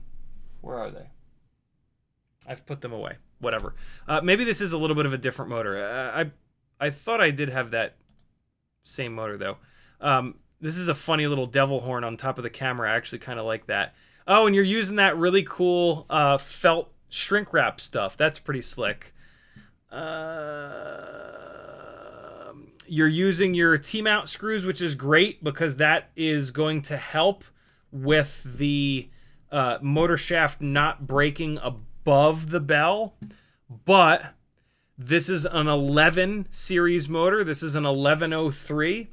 And so down below the bell, that motor only has a 1.5 millimeter motor shaft. So using your T-mount screws, you're not gonna bend or break the motor shaft above the bell, but down below the bell, the motor shaft comes up through the bushings or the bearings, and then it meets with the bell. Right on that meeting point, it can bend. And you'll know it because the whole bell will wobble.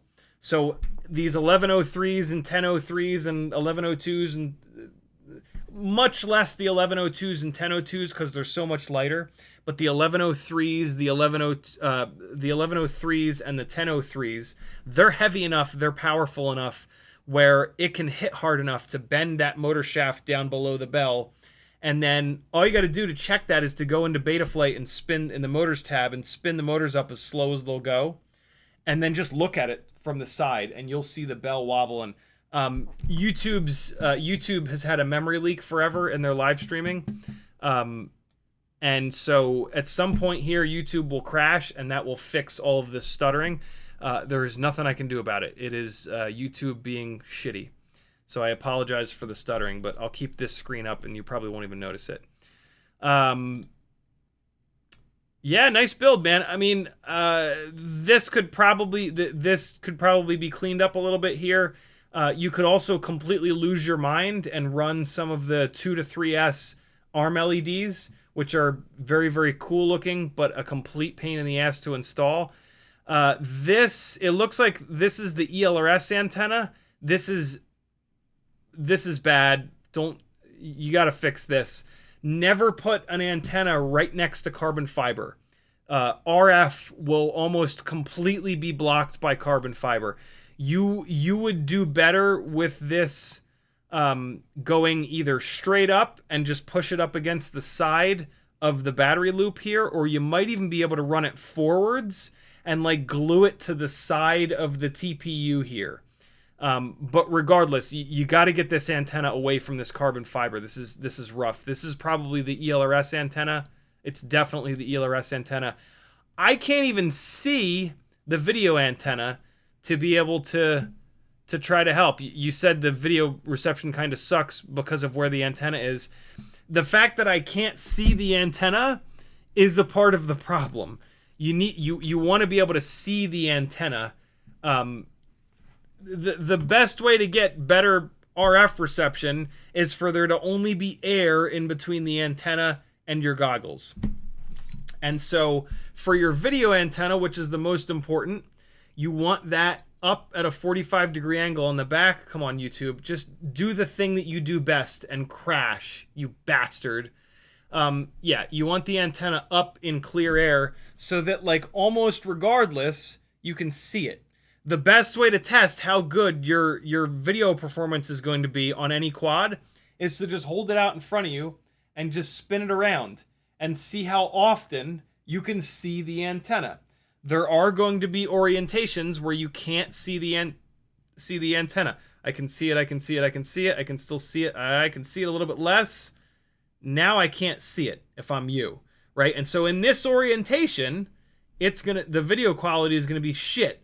But look at what this orientation is. It's like upside down and backwards kind of thing, right? And so usually when you're in this orientation, you're going to be rotating. And so you're going to get okay reception, terrible reception, but then you're going to get good reception already because we can already see it again. And so, yeah, however you orient your antenna, just hold it out in front of you and spin it around. And the more often you can see the antenna, the better reception you'll get. That makes the biggest difference. And so, yeah, I feel like that's the biggest weak point of this build is wherever the hell the antenna is. The fact that I can't see it means that it's not in a great spot. B-Bird says, I dare you to find something wrong with this build. Newbie Drone V2. Cockroach with the motor base. Why? Because carbon fiber is cool. There we go. We Bleed 0702 40,000. Oh my god. This is a 2S build. Holy shit. 40,000 0702s on 2S. Props. GemFan 1220 by 4. Oh my god. What's better than 3 blades? 4 blades. Wow. Okay. flight controller F4 2S 15 amp the Cetus flight controller, because 2S is better than 1S. Motor limited 50%. Okay. All right. So thank God it's motor limited. But motor limiting down to 50% is way too much. You never want to go below like 70%. And so that amount of motor limiting is definitely causing problems. Get that motor limiting up to like 70% and get it the fuck off these 4 blades. Get it onto a 3 blade, maybe even a bi-blade, for God's sakes. Yeah, motor limiting down to 50% causes issues. VTX, Foxy or Reaper Nano, probably fine. Camera, Hawkeye Thumb 4K HD, only weighs 15.5 grams. Boy, that's really light. Stores HD on board and sends to God. What? Hawkeye Thumb 4K HD camera, stores HD on board and sends analog to goggles. Are you kidding me? That's pretty cool. I'm going to assume that there's a good amount of latency. Is it hard to fly? My assumption is that it's pretty hard to fly. But man, okay, I was going to say, this video quality looks good. This is your phone or something. Video quality looks okay. And this is the analog coming through. Immediate low battery. Oh my God. It won't even take off, will it?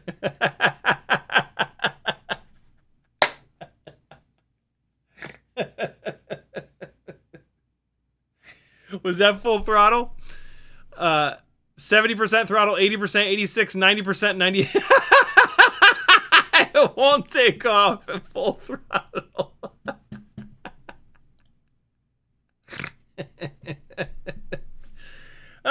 Sweet. Does it rip? See for yourself. The answer is no. No, it doesn't rip. Flew like a brick, and it could barely get off the ground. Maybe I could have bumped up the motor limiting, but I was afraid of setting it on fire. Kind of a joke build. Took all the guidance you see from people and did the exact opposite. Awesome. It's a cautionary tale. Oh, that's heavy. I'm the thing I'm most interested in is this having onboard HD and sending the analog video. I guess to the AIO. That's crazy. Hawkeye 4K, huh? So yeah, there's oh, that's pretty slick. I actually really like that. Yeah, having the double connector. I sell these double BT 2.0 connectors, and then putting those under that carbon fiber brace is actually really slick. This is the best part about this build right here, hands down. Yeah, I almost guarantee you that you could have gotten this thing at least up in the air with not these propellers. These are the old Gemfan props. These are awful. They're out of balance. They're way too heavy. And so these propellers did it no favors. This frame, this is also an incredibly heavy frame. Motor plugs, that's good. Yeah, there you go. Meme builds like this are perfect for here's the flight controller, are perfect for what are we calling this again? Rate my rip? No. Rip my build? Roast my rig. Cyrus the Great with what looks like an Air 75 V2 with a motor swap. And a ORT Micro V. These are the tree toppers. These are the Weebleed 0802 32,500 kV tree topper motors. Great motors. These are the HQ Ultralight 1.6 by, I want to say 1.2 by 2.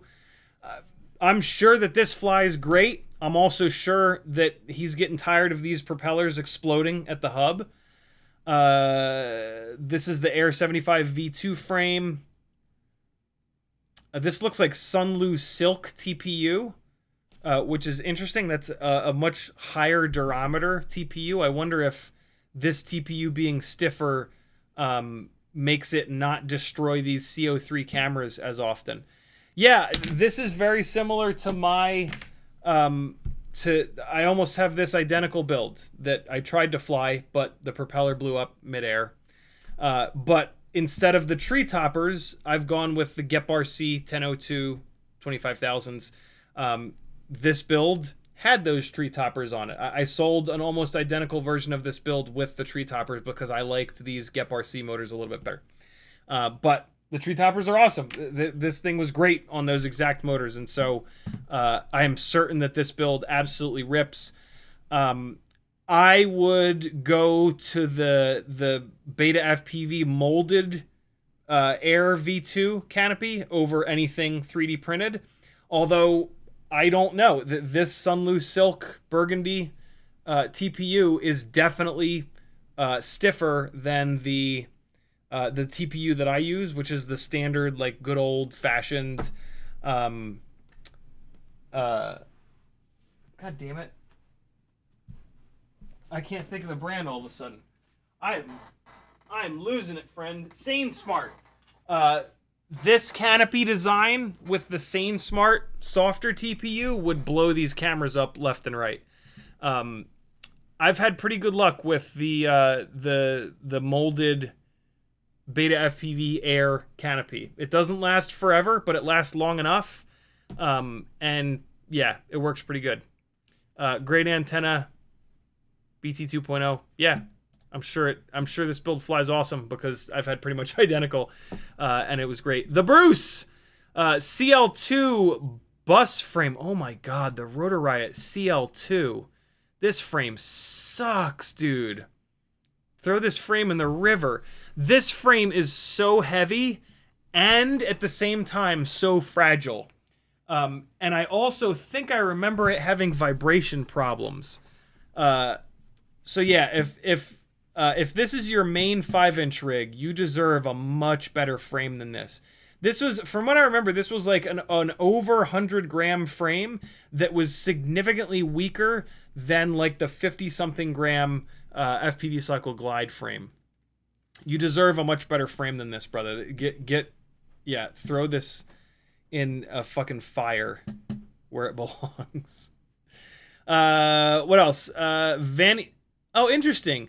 CL2 frame with Vanny style CL1 arms. So a different set of arms for the frame. That's kind of cool. Usually that doesn't work. Or maybe they made this set of... The CL1 used to have these big, fat, wide arms, which somehow managed to be, like, incredibly heavy, but incredibly fragile. These arms look a lot thinner, but in theory, they're thicker. And so it's probably better with these arms because it kind of couldn't get worse with the original arms. But still, the CL1 frame was a bad frame design. It had a really nasty weak point up here. They made a really poor decision. It's hard to see it here, but they did not tie this second standoff in with the arm. They just ran this standoff down into the thin base plate. And so, especially if you had a GoPro on here and you crashed inverted, it would push down, as they always do. They push down on the GoPro, and that loads up the top and bottom plate, and it would always, the CL1 frame would always crack right behind this second set of standoffs. It's really important that this second set of standoffs runs down into the thick-ass arm. Let me show you.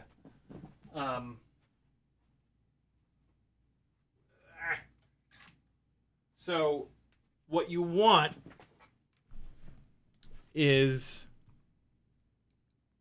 it to look like this. This is actually really important, especially in 5-inch frame design, because the GoPro is here. And so, like, a lot of crashes are going to push that GoPro down, and it pushes it down with a lot of energy. What you need to have is that second set of standoffs. God damn it, YouTube. Just fucking crash.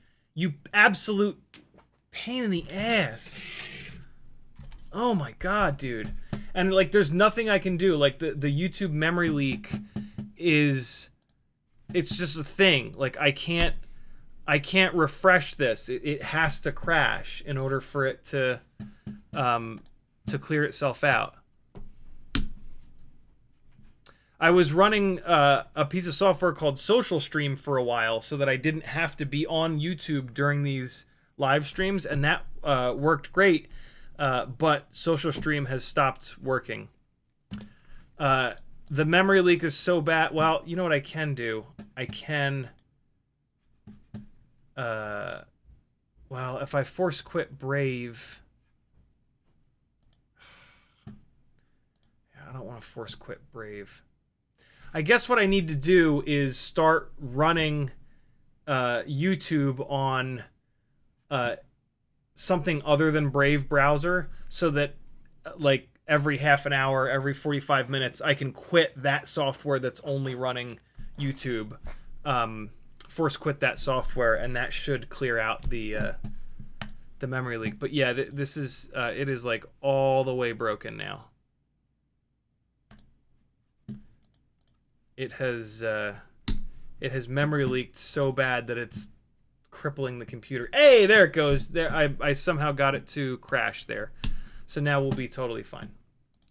I just need to do this. And I need to repop this out.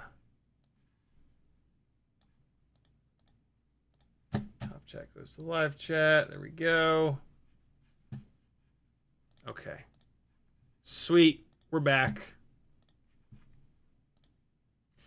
Okay, so yeah, the second set of standoffs needs to push down into the arms. I know it's really hard to see, but yeah. The second set of standoffs are these holes here. These screws drive up into that second set of standoffs, and they go through the arm. That's really, really important. If you were to jack that second set of standoffs into here, into this bottom piece, it would just crack this top and bottom plate, especially the bottom plate. It cracks it right on here. That's what the CL1 used to do. All the time, too. All right. I'm actually, speaking of frames, I have a couple of extra glide frames that I'm going to be putting up onto the Etsy store at some point. If you're dying for a glide frame, because I know they're hard to come by on, I think they've been out of stock for a while on FPV Cycle. Yeah, I have a few. And I have a few extra arms as well. So hit me up if you want to get them before they hit the Etsy store. What do we got for motors? Velox 2305 1750, great motors. Dual antenna V2 Avatar system with the microcam stack. Very cool. Old T-Motor F7, and I can't remember the receiver. Sweet. Yeah, other than the frame, this is a really decent build. I don't know much about this camera system.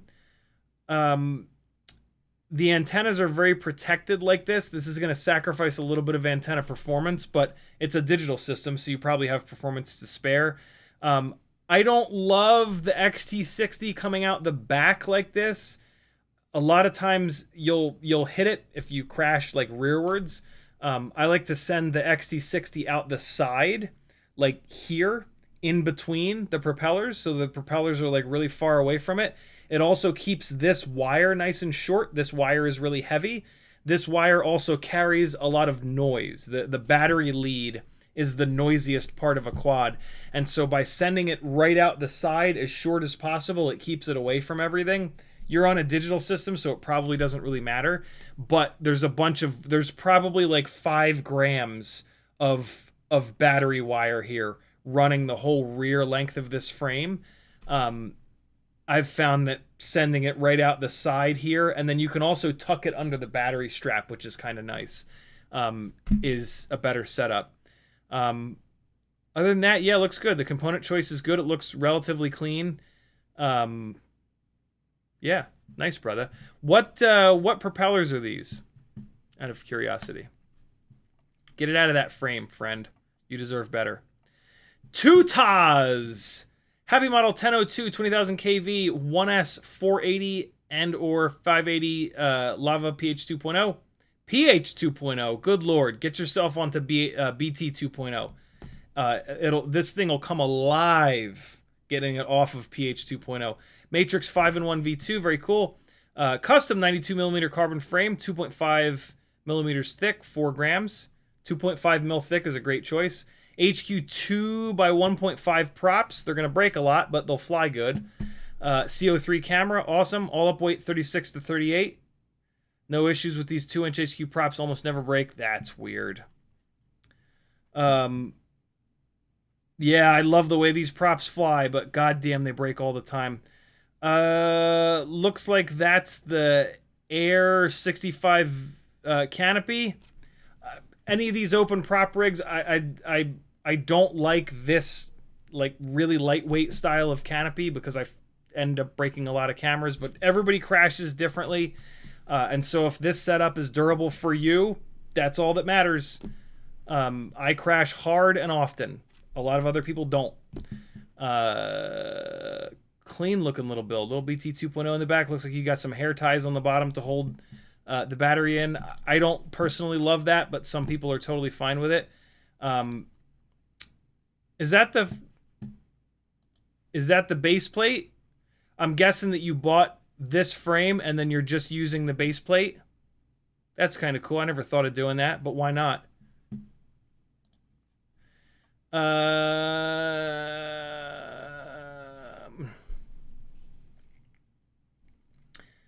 BT 2.0. I think you just changed it. I swear to God, a second ago it said PH 2.0.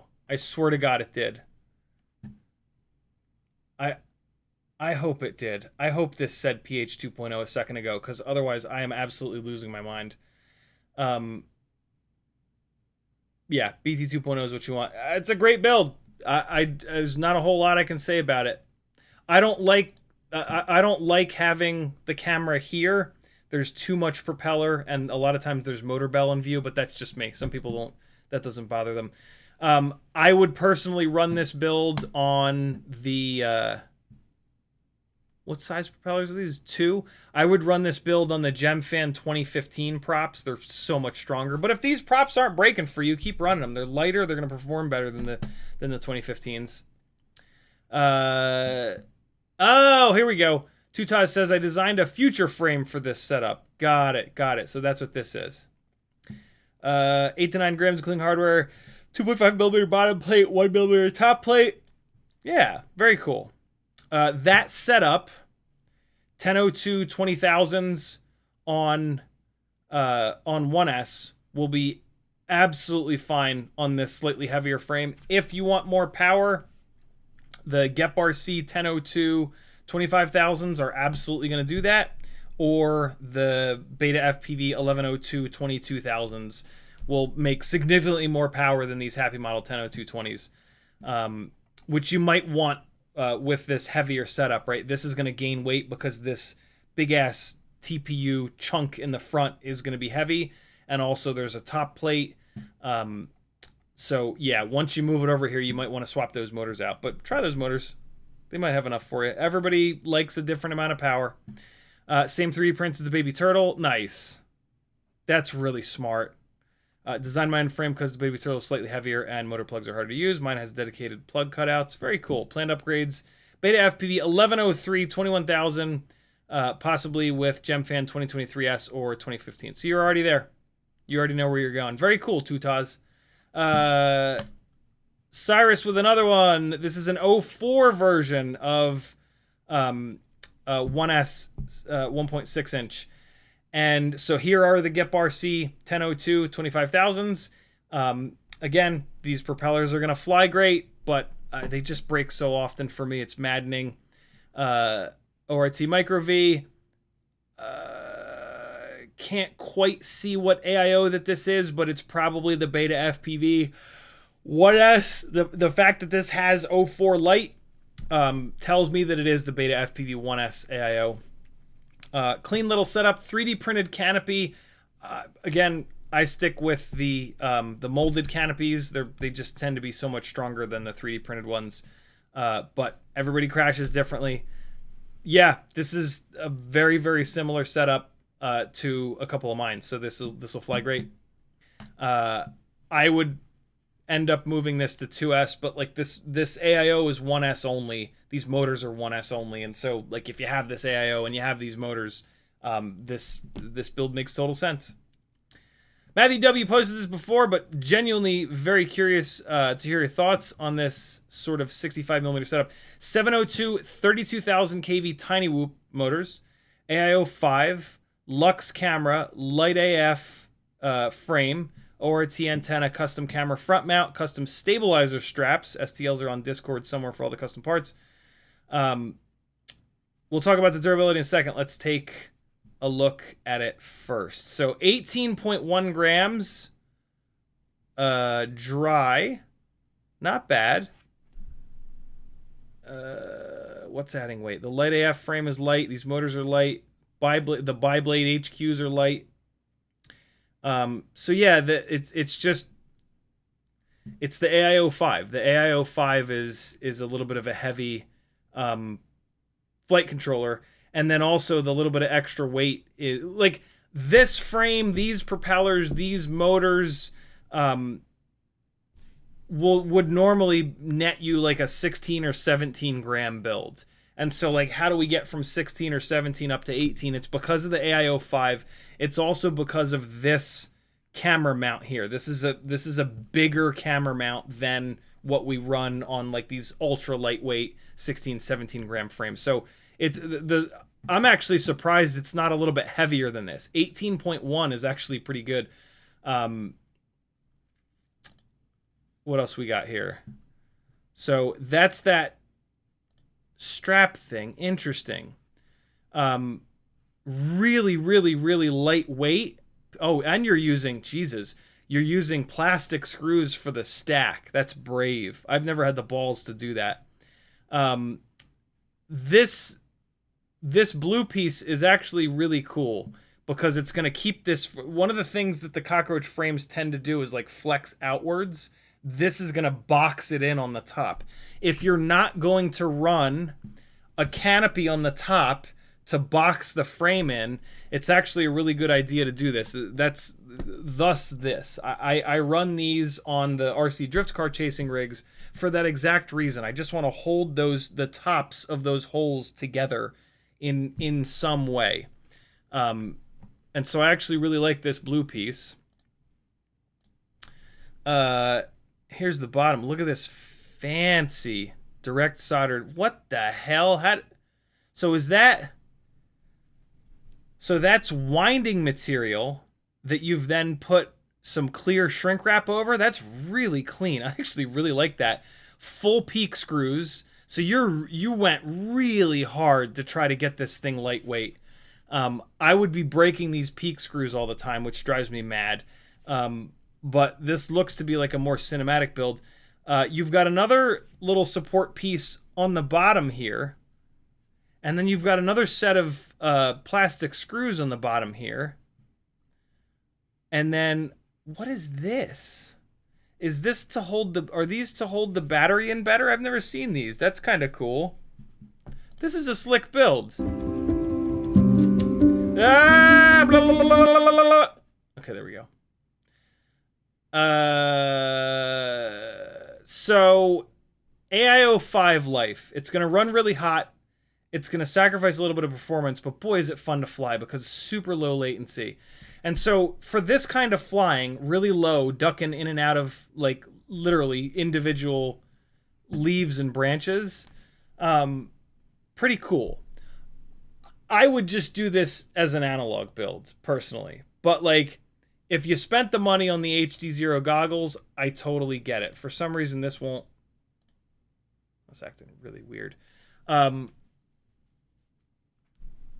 So yeah, I totally get it. This is cool. I want to dig into like what the motors are in a second. But look, we've got the camera all the way on the front. You're only going to do that with a cinematic build. And the way this is being flown is perfect. Like, this is not going to be a hardcore freestyle build. This is for doing exactly this. And this is really fun, man. Like, these really, really, really lightweight, super accurate, dialed in builds, doing stuff like this, like, this is what to do with them, and this is a blast. This is sketchy because like at any moment any little branch could go through the duct and that's it. It's never coming down. And so like there's a good adrenaline hit flying like this, flying like really in tight in the trees. See, this is where HD0 absolutely falls apart. Like you put a second tree between you and it just completely shits its pants. Hitting himself in the head, 10 points for that. Yeah, I mean, this, like, I love that this build is being flown exactly the way that it should be flown. Like, this is why you guys hang out here. To figure out that if you want to fly that, right there, if that's the flight style that you want from this is the way that you build it. This is why shorts and short form content sucks, because you can't actually learn. And so this is great. Let me look at what motors these are. 0702 32,000 kV. So yeah, that's probably about it. This is not a build where you want a lot of power. If this thing made a lot of power, you would just get to the ends of HD0 range more often. It's got the camera mounted all the way up front, which is terrible for weight distribution, right? Like this is going to kill this thing and make it nose heavy. But it's not a freestyle build. This is a exploring kind of build is what we call them. What I would recommend... Oh, you've got it set up toilet tanked left and right. Okay, so what I would recommend is to not do that.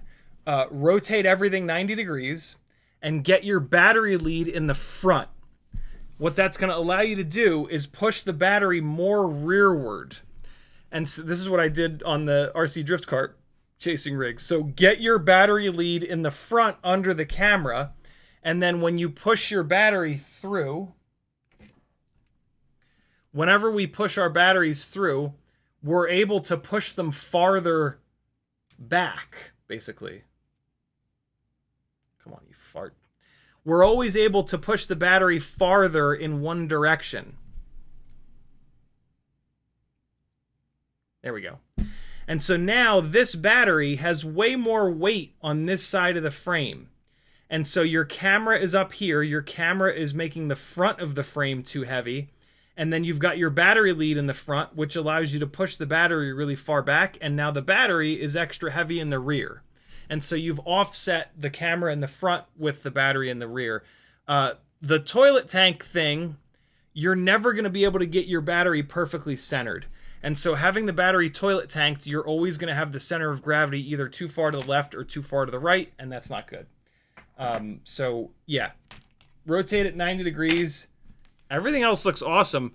I mean, props on the weight savings. I'm really surprised that how far you've gone with the weight savings, but it's still 18.1 grams. I didn't remember the AIO5 being this heavy, but it obviously is.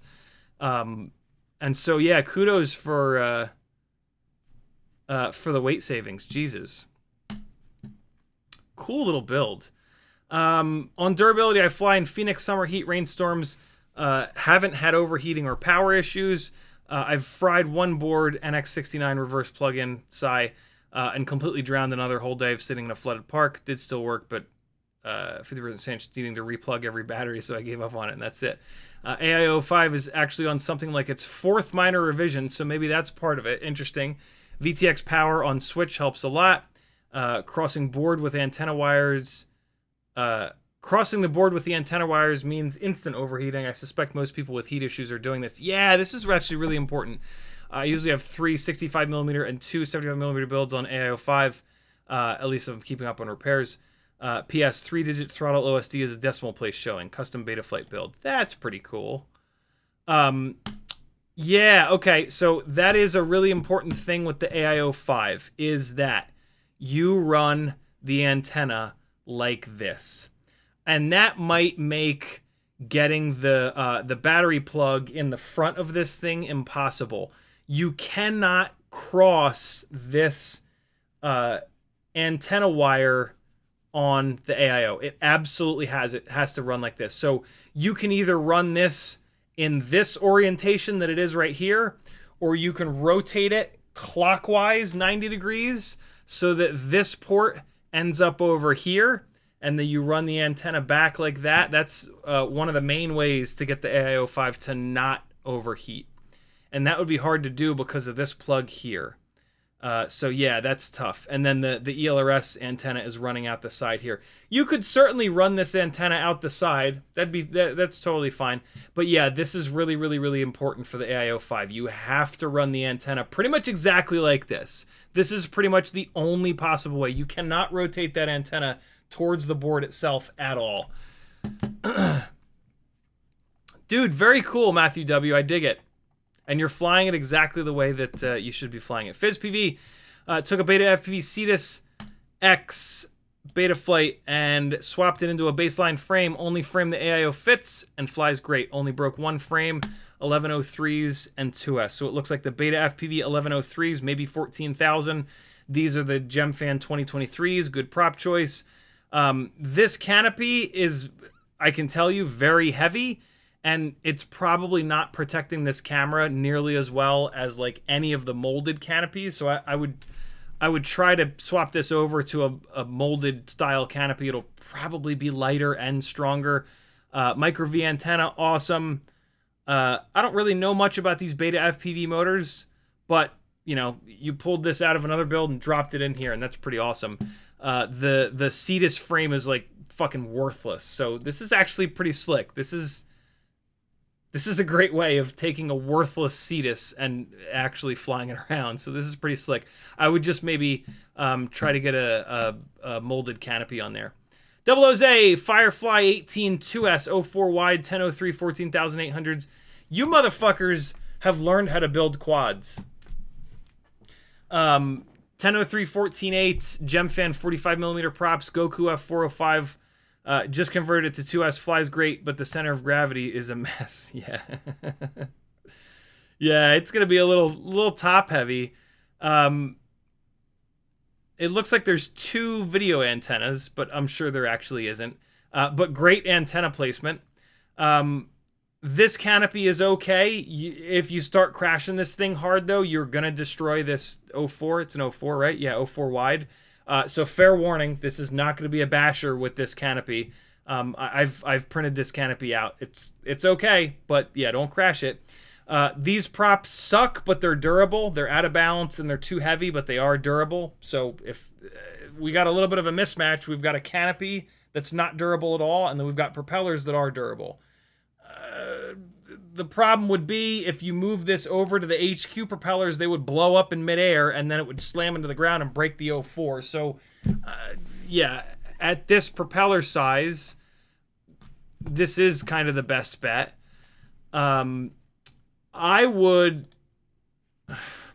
It's such a shame that this frame is not a little bit bigger so that you can run a 2-inch propeller. I would almost bring this down to a 1.6-inch propeller. What are these, the 14,800 kV motors? They are. Try a 1.6-inch prop on this. Try the there's a couple different 1.6-inch tri-blades and bi-blades that are durable. The GemFan 1610. Try this on GemFan 1610s. If you have a motor limit, take it off. 100% motor limit. GemFan 1610s and see how it is.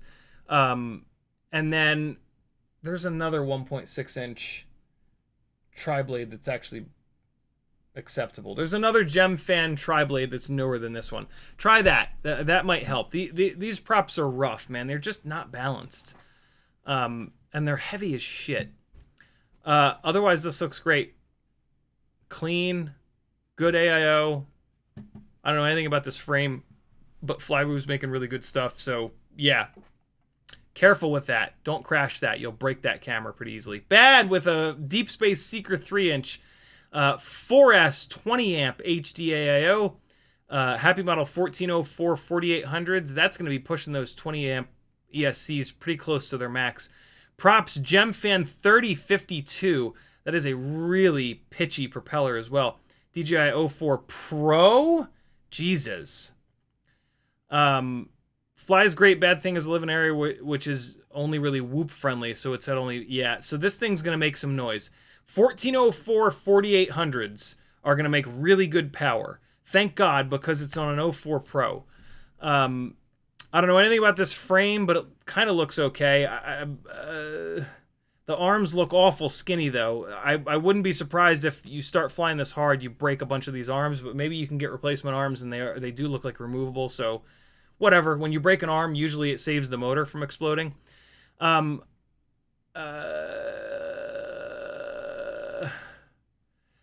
AIO is fighting for its life, I'm willing to bet. This capacitor mounting is way janky. You gotta fix this. You at least need to get shrink wrap on these legs, because these are live. If this moves over and touches this, it's going to be a fireworks show. Is this on motor plugs? Is this 4S 1404s on motor plugs? Is that what I'm seeing? Holy hell.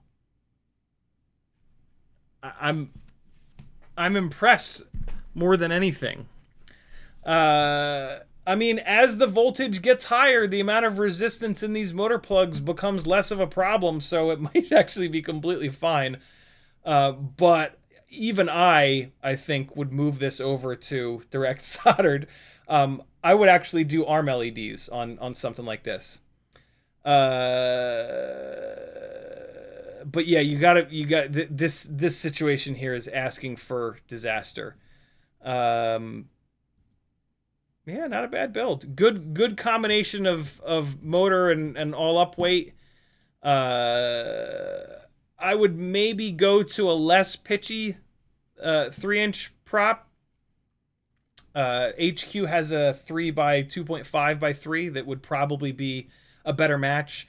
These GemFan 3052s are pretty maxed out on a 1404 motor, especially at 4800 kV.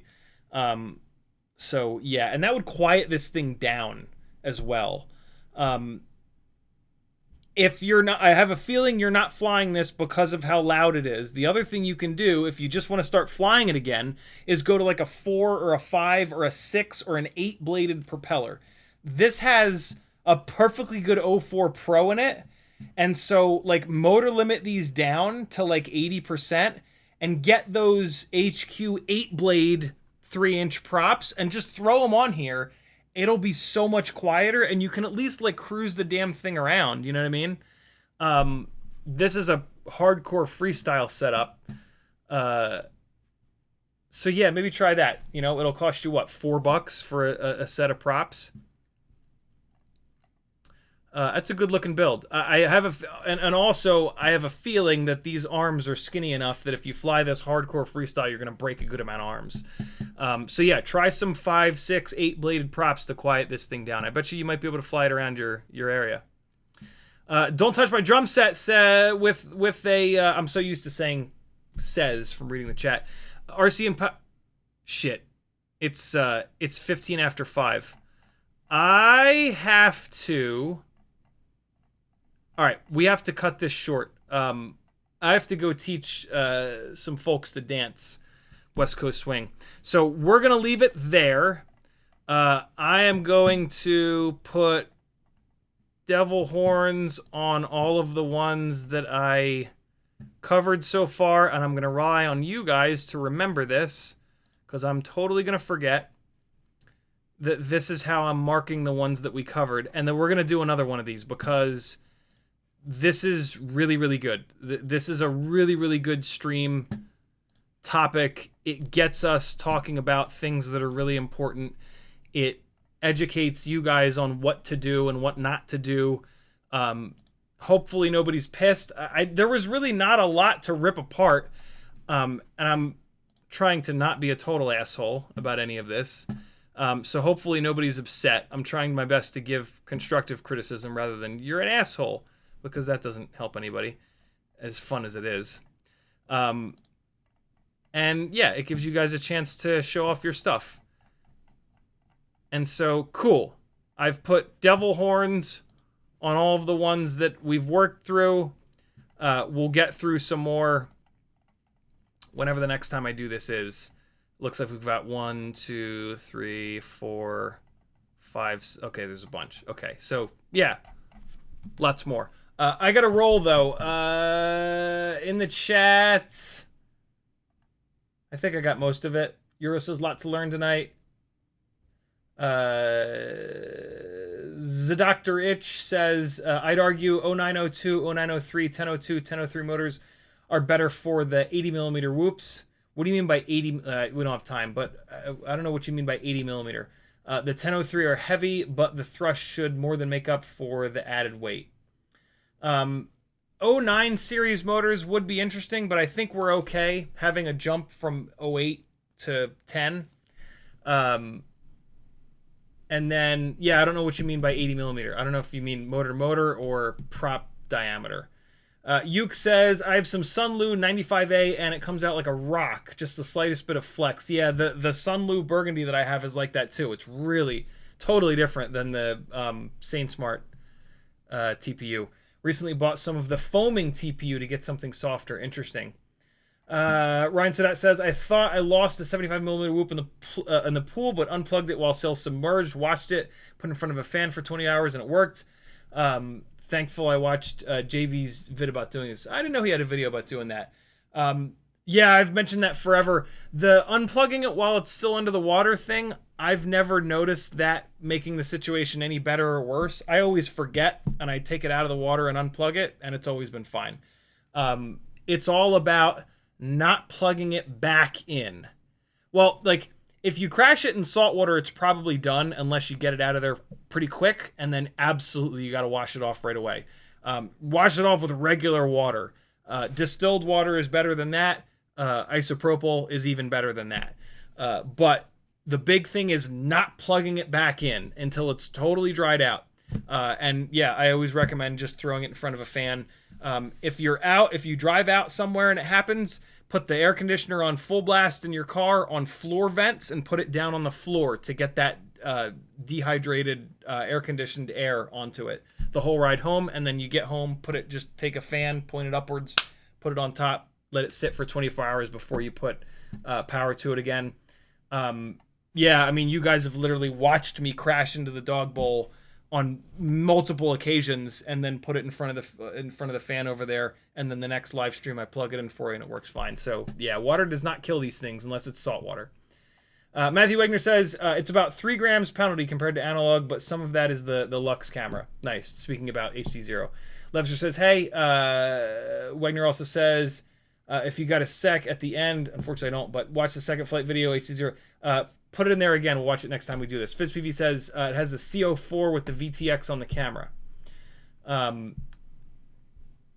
Oh, that camera thing, that HD camera. Uriel says, let our people go. Be more polite to Dad. Gertz.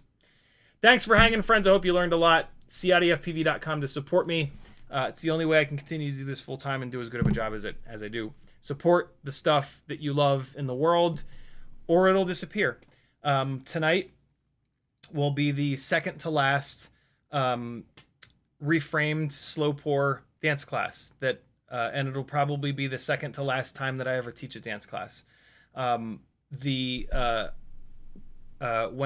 Wilder, who started Reframed, took his own life almost 2 years ago, a whole bunch of us chipped in and formed a nonprofit and figured out how to keep his dance classes alive, and it's been an amazing 2 years, and lots of people have come together and met each other and made friends and learned how to couples dance, but yeah, unfortunately this year the attendance really took a nosedive, and people are, I have a mailing list with over 100 people who have attended these classes in the last year and a half, and every weekend I would send out an email to that list, and people just stopped supporting this, and now this is going away because of that. These are local people who were coming out on Sunday nights, and then they stopped. And so yeah, in life, when there's something that you genuinely love, when there's someone that you love, when there's a thing that you just want to support, you got to find a way to support it. Typically that involves you showing up, but not always, you know, throwing a couple dollars their way, whatever. Find a way to support things that you don't want to disappear, or else they are going to disappear. And unfortunately, try as we might, we couldn't get enough attendance or support for this to keep it going. And so, yeah, two Sundays from now will be probably the last dance class that I ever teach, which is, it's you know, it hurts. Yeah, but it's been a hell of a run, and I'm glad that we kept this going for this long. So yeah, Matthew Wagner with a $20 super chat. Thank you so much, brother. Great stream. Couple dollars your way. Much appreciated. Be good, friends. CiottiFPV.com. Buy yourself a Land Here shirt, and everybody will be confused except for your FPV friends. They'll giggle. Love you. Bye. Here's some more flying from out in front of the house.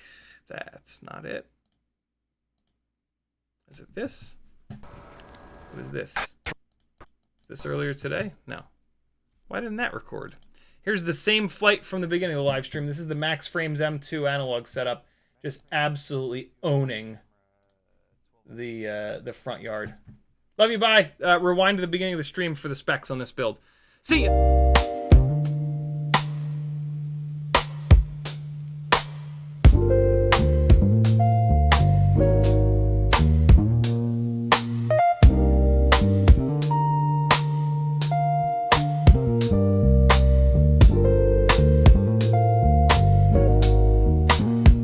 Yeah. Out in the yard where the grass grows wild, CiottiFPV's goggles locked, grinning like a child. Teddy Spaghetti's fur flies and jet wash dreams. Yeah. Chasing small whoops like a dog possessed fiend. Eyes on a neon blur, hard in the chase. Bit fuzz and prop spin all tangled in place. Yeah. Four-legged rebel with a rotor stir tail in the circus of the sky. They never fail.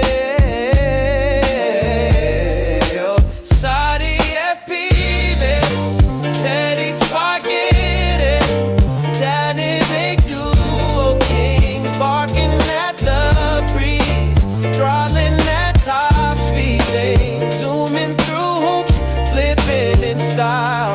That schnauzer's got throttle and a toothy smile. Yeah. Shotty's on sticks, Teddy's on paws. Side by side legends breaking all the laws. Through the kitchen over couch scale terrain. Backyard mayhem in their flight domain. No ground too sacred, no loop too tight. Fuzz fuel fury ignites the night. When pilot and pup lock eyes on the prize, every whoop they conquer is a fresh cut surprise. Yeah. Yo, Shotty behind the sticks, Teddy's leading the pack. Prop guard missiles unleashed, never looking back. No leash, no map, just freestyle mic. They on the dog drone streets every day and night.